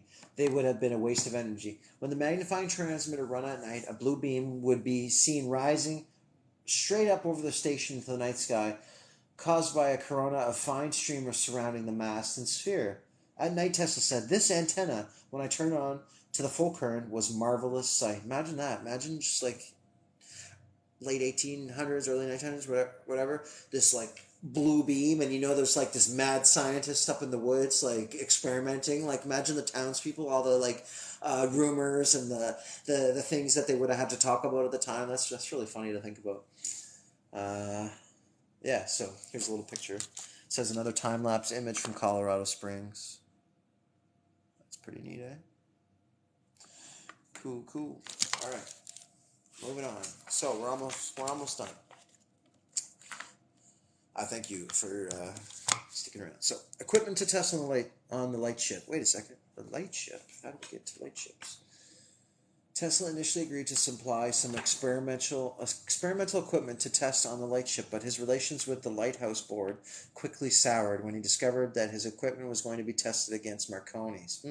The Lighthouse Board then said that they would prefer home to foreign talent. Oh, wow. Okay, so Tesla was furious, insisting that he was the pioneer who had laid down the principles of wireless telegraphy and was not prepared to compete with the upstart Marconi. But Marconi was arriving in New York for the America's Cup in September of 1899, and something must be done quickly. Tesla was adamant. He had important work to do in Colorado and would not break off unless the board put in order for at least 12 wireless sets. They refused, so Tesla missed an opportunity to demonstrate the effectiveness of his equipment. And when the U.S. Navy bought its first wireless equipment, it was ordered from French and German companies. So, next area is entitled Turning Up the Juice. As Tesla continued to increase the power of his magnifying transmitter, he became a danger to all around him. In the article, Can Radio Ignite Balloons, he said. So, like, were they trying to paint the picture of, like, him being a madman? Or was he really going through some shit? What was actually happening? Referring to electrical or radio wave action at a distance, I know from experience that this is him speaking apparently right now. If proper precautions are not taken, fires of all kinds and explosions can be produced by wireless transmitters. In my experiments in Colorado, when the plant was powerfully excited, the lightning arresters for 12 miles around were bridged with continuous arcs, much stronger and more persistent than those which ordinarily took place during an electric storm. I have excited loops, coils and arrows, and lighted and incandescent lamps at considerable distance from the laboratory, without even using more than 5 or 10% of the capacity of the transmitter. So he was transmitting power wirelessly. So why the fuck aren't we using any type of wired system? There has to be a reason for it. I'm very curious. Like, did he do something? Was he the cause of like one of the resets or the reset? You know, like, did he do something? Because like he could manipulate weather, he could cause earthquakes. All these different experiments and machines were doing these different things. So, like, was he the result, like the plasma event, like the melted architecture and that sort of thing? Was that a result of him experimenting or some sort of thing that he was doing, or they, that's interesting. It's interesting to think about. So anyway, um, when the oscillator was excited to about 4 million volts and an incandescent lamp was held in the hand about 50 or 60 feet from the laboratory, the filament was often broken by the vibration set up, giving some idea of the magnitude of electromotive forces generated in the space. The accompanying illustration shows one of the experiments in which I lighted several lamps at a distance of 100 feet from the laboratory, purely by wireless energy. Purely by wireless energy. So what was he doing to power the magnifying transmitter? Interesting. We haven't got there yet. So such induced currents might easily fire a gas balloon under the proper conditions. Very, very neat. Arriving for work one day in mid-autumn, his assistant found Tesla, the inventor, watering the ground around the metal plate he had buried near the lab as an earth, so grounding. If I could only insulate these wires with liquid oxygen, he said, I could reduce losses another magnitude. He gave his assistant a pair of rubber-soled shoes and put on a pair himself. All the way today, sir, asked his assistant. To the limit, my friend. Now remember, keep one hand behind your back at all times. This was to prevent a circuit being created between his two arms, and that would send a lethal current through the heart. When I give you the signal, I want you to close the switch and leave it closed until I give you the signal to open again, said Tesla. Usually he told him to close the switch for a second, no longer. Then Tesla tottered out of the lab on his high shoes, past the testing equipment and cold lamps planted in the ground at various places, and positioned himself on a knoll about a mile away where he could see the top of the mast, even though insulated sparks jumped from the ground to his feet as he crunched along the path. The next section. Total blackout. It was already evening, and the lights were going on in Colorado Springs as Tesla gave the signal, and his assistant closed the switch. There was a crackling sound from the coils. The room was filled with an eerie blue light. I actually, something just popped in my head. I was saying that. You know how the aurora borealis is like a green light? Do you think that's like a result of some form of like electricity, electromagnetic something? Like, do you think there's some sort of device, or do you think it's the Earth device that's creating that light? Because light is generally a result of something going. Like, I don't fully understand this stuff. I'm sure someone can chime in or whatever. Like, you see where I'm going with this, right? And people talk about like the black hole sun, and the sun itself is actually a result of electromagnetism. That's what holds it up in the air, and that's what's producing that light. It's an electric thing. It's not gases burning. Do you know what I mean?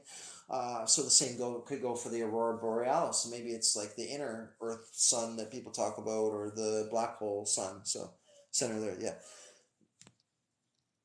Interesting. So do you think that is what's creating the light? And some people say that's like the exit out of the game. Like we gotta go in there. And, yeah. Anyway, so that's whatever. So you guys know what I'm talking about. Where was I? Total blackout. Yeah. The coils in the building itself sprouted needles of flames as the place filled with the smell of ozone. A low rumble built to the roar of thunder that was so strong it could be heard 15 miles away. Butterflies circled as if caught in a whirlpool, and a horse a half a mile away bolted. I suppose the capacity of the body was sufficiently great to derive a rather strong current through the legs, which would frighten the animals, said Tesla. Streamers of lightning shrouded the mast high above the roof of the lab. From the top came sparks at a full 135 feet in length. Suddenly there was a silence. Below, Colorado Springs had been plunged into darkness. Tesla raced back to the lab to berate Zito. Why did you do that? He shouted. I did not tell you to open the switch. Close it again immediately. Zito pointed to the meters on the switchboard. The wires carrying the power to the lab were dead. When they phoned the power station, Tesla grabbed the phone. This is Nikola Tesla, he said. You have cut off my power. You must give me back my power immediately. You must not cut off my power. The power station worker on the other end of the phone explained to Tesla that Tesla had short-circuited their generator and had totally wrecked the power station. Wow.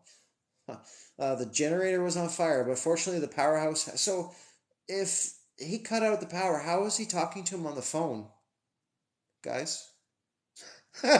See, like history is sometimes it's such bullshit. Okay, how the fuck were they talking? How? If the power's out, he ruined the power station. Nothing's working. Nobody has power. How the fuck are they picking up the phone? Do they have cell phones? Do they have messenger pigeons? Like, what the fuck? Like, what do you got? What do you gather from that? Like, am I being ridiculous? Am I just reading that wrong? Anybody? The silence is deafening. But anyways, if someone wants to respond to that in comments, I appreciate it. But so he wrecked the power station, but somehow Morse code, maybe. But I mean, if there was no power, what's electrifying the lines to send out the Morse code? You know what I mean? Were they smoke signaling? You know what I mean? I'm joking, but like really, you need power to operate any of those things, do you not? And if the power is knocked out, how the fuck were they talking to each other? Anyway, so where was I? But fortunately, the powerhouse had a second standby generator, which was started up soon. Okay, so that makes more sense. I was gonna say, unless that after their conversation, but just the way they worded that. So Tesla insisted that he be supplied with current from the reserve generator as soon as be supplied with the current from the reserve generator as soon as it was up and running. This was refused. In the future, he was told he would be supplied by a generator operating independently from the one supplying the El Paso Electric Company's other customers. The generator would be the one Tesla had just burnt out. It was up to him to fix it. So Tesla left Colorado Springs without paying his bill. See, I told you he's a shady motherfucker. Like if you listen to my first thing that I was telling you about his history and stuff, like I wouldn't put it past him. You know what I mean? Yeah, he pieced out. He didn't pay his bills. Convinced that his experiments had been a success. Like, is he a narcissist? He's like, he thinks. How do we know that? Like half the shit, like he didn't just like, yeah, I did this, yeah, I did that, and maybe he didn't do any of it. You know what I mean? So, yeah, it sounds like he's got some problems. But, anyways, it's really funny, like looking deeper into this man. But what's the next section? It's called Impossible Ideas. Okay, so we're on the last little section, guys. Oh, it's almost been 3 hours. That's good. No, it's good. We went over a lot. We're covering a lot of chapters, breaking it down, going over these different sections. So, what happened in Colorado Springs? Question mark. Tesla conducted experiments at Colorado Springs for 9 months. And though he kept a daily diary, it is not clear what the results of experiments were. He had promised to transmit wireless signal from Pikes Peak to Paris. He also aimed to transmit electricity without wires at high altitudes where the air was thinner and more conductive. He did succeed in lighting up the sky. He transmitted extra low frequency signals from the surface of the Earth to the ionosphere. Tesla then calculated that the resonant frequency of this area was approximately 8 hertz. 8 hertz? So that's the frequencies we matched up. So it was not until the 1950s that this idea was taken seriously, and researchers were surprised to discover that the resonant frequency of this space was indeed around 8 hertz. Interesting. He also found the Earth to be literally alive with electrical vibrations. See, that's what I'm saying. It's like a big motor. It's this electrical device. And like his AC motors, that's what the Earth is. It has its magnets and it's spinning. Something is moving. Maybe it's not the Earth. Maybe it's an inner part. There's some sort of movement, something that is creating that electrical field, so to speak. So it's interesting. Interesting. Like I said, more questions, but here we go. Where was I? Yes. 8 hertz. So he also found the Earth to be literally alive with electrical vibrations and came to believe that lightning striking the ground set up powerful waves that moved from one side of the Earth to the other. If the Earth was a great conductor, Tesla thought that he could transmit unlimited amounts of power through it with virtually no loss. To test this theory, he had attempted to become the first man to create electrical effects on the scale of lighting, and there were some reports that he transmitted a signal powerful enough to illuminate vacuum tubes planted in the ground several miles away. But this may be attributed to conductive properties of the ground locally at Colorado Springs. How about that? What do you guys think? Excuse me. Oh, yeah. Pretty interesting. We're getting there. I mean, we covered a lot of areas, definitely, but I think we're getting close to the wireless part. More information. It's pretty neat. Questions, comments. I'm gonna have to take a bathroom break here, guys. I don't know if I want to continue or not. Let me see where I'm at. Chapter 9. This is a pretty cool book. There's a lot of stuff to go through, but yeah, it'll probably be based on how much I'm reading the past little bit. I mean, we could finish it tonight, but I don't. That's a lot of reading for me. That'll be like 4 or 5 hours total. I can't do that. I'm gonna save that for tomorrow. I think, guys. Does anyone want to jump on and discuss anything? You guys have enough to go live? If not, that's fine too. What do you guys? What do you guys say?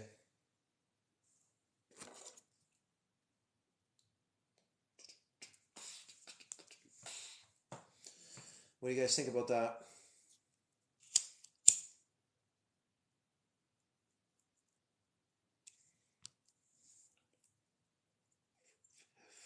You guys are probably just listening. You're not even looking at the chat, right? So I just want to know if you guys probably.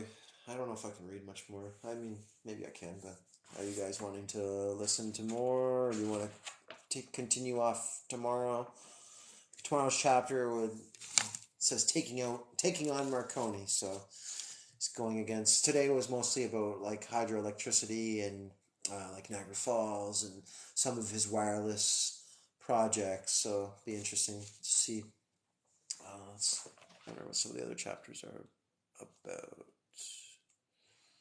Actually, you know what? I'm going to say that. I'm not going to ruin it for you guys. I'm going to keep it a little bit of a mystery. So I will leave it on that.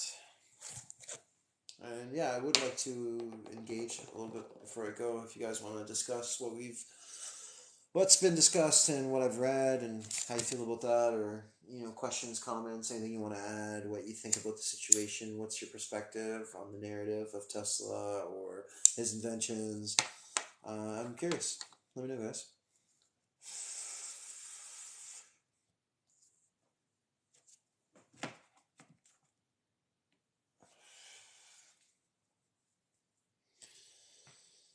All right.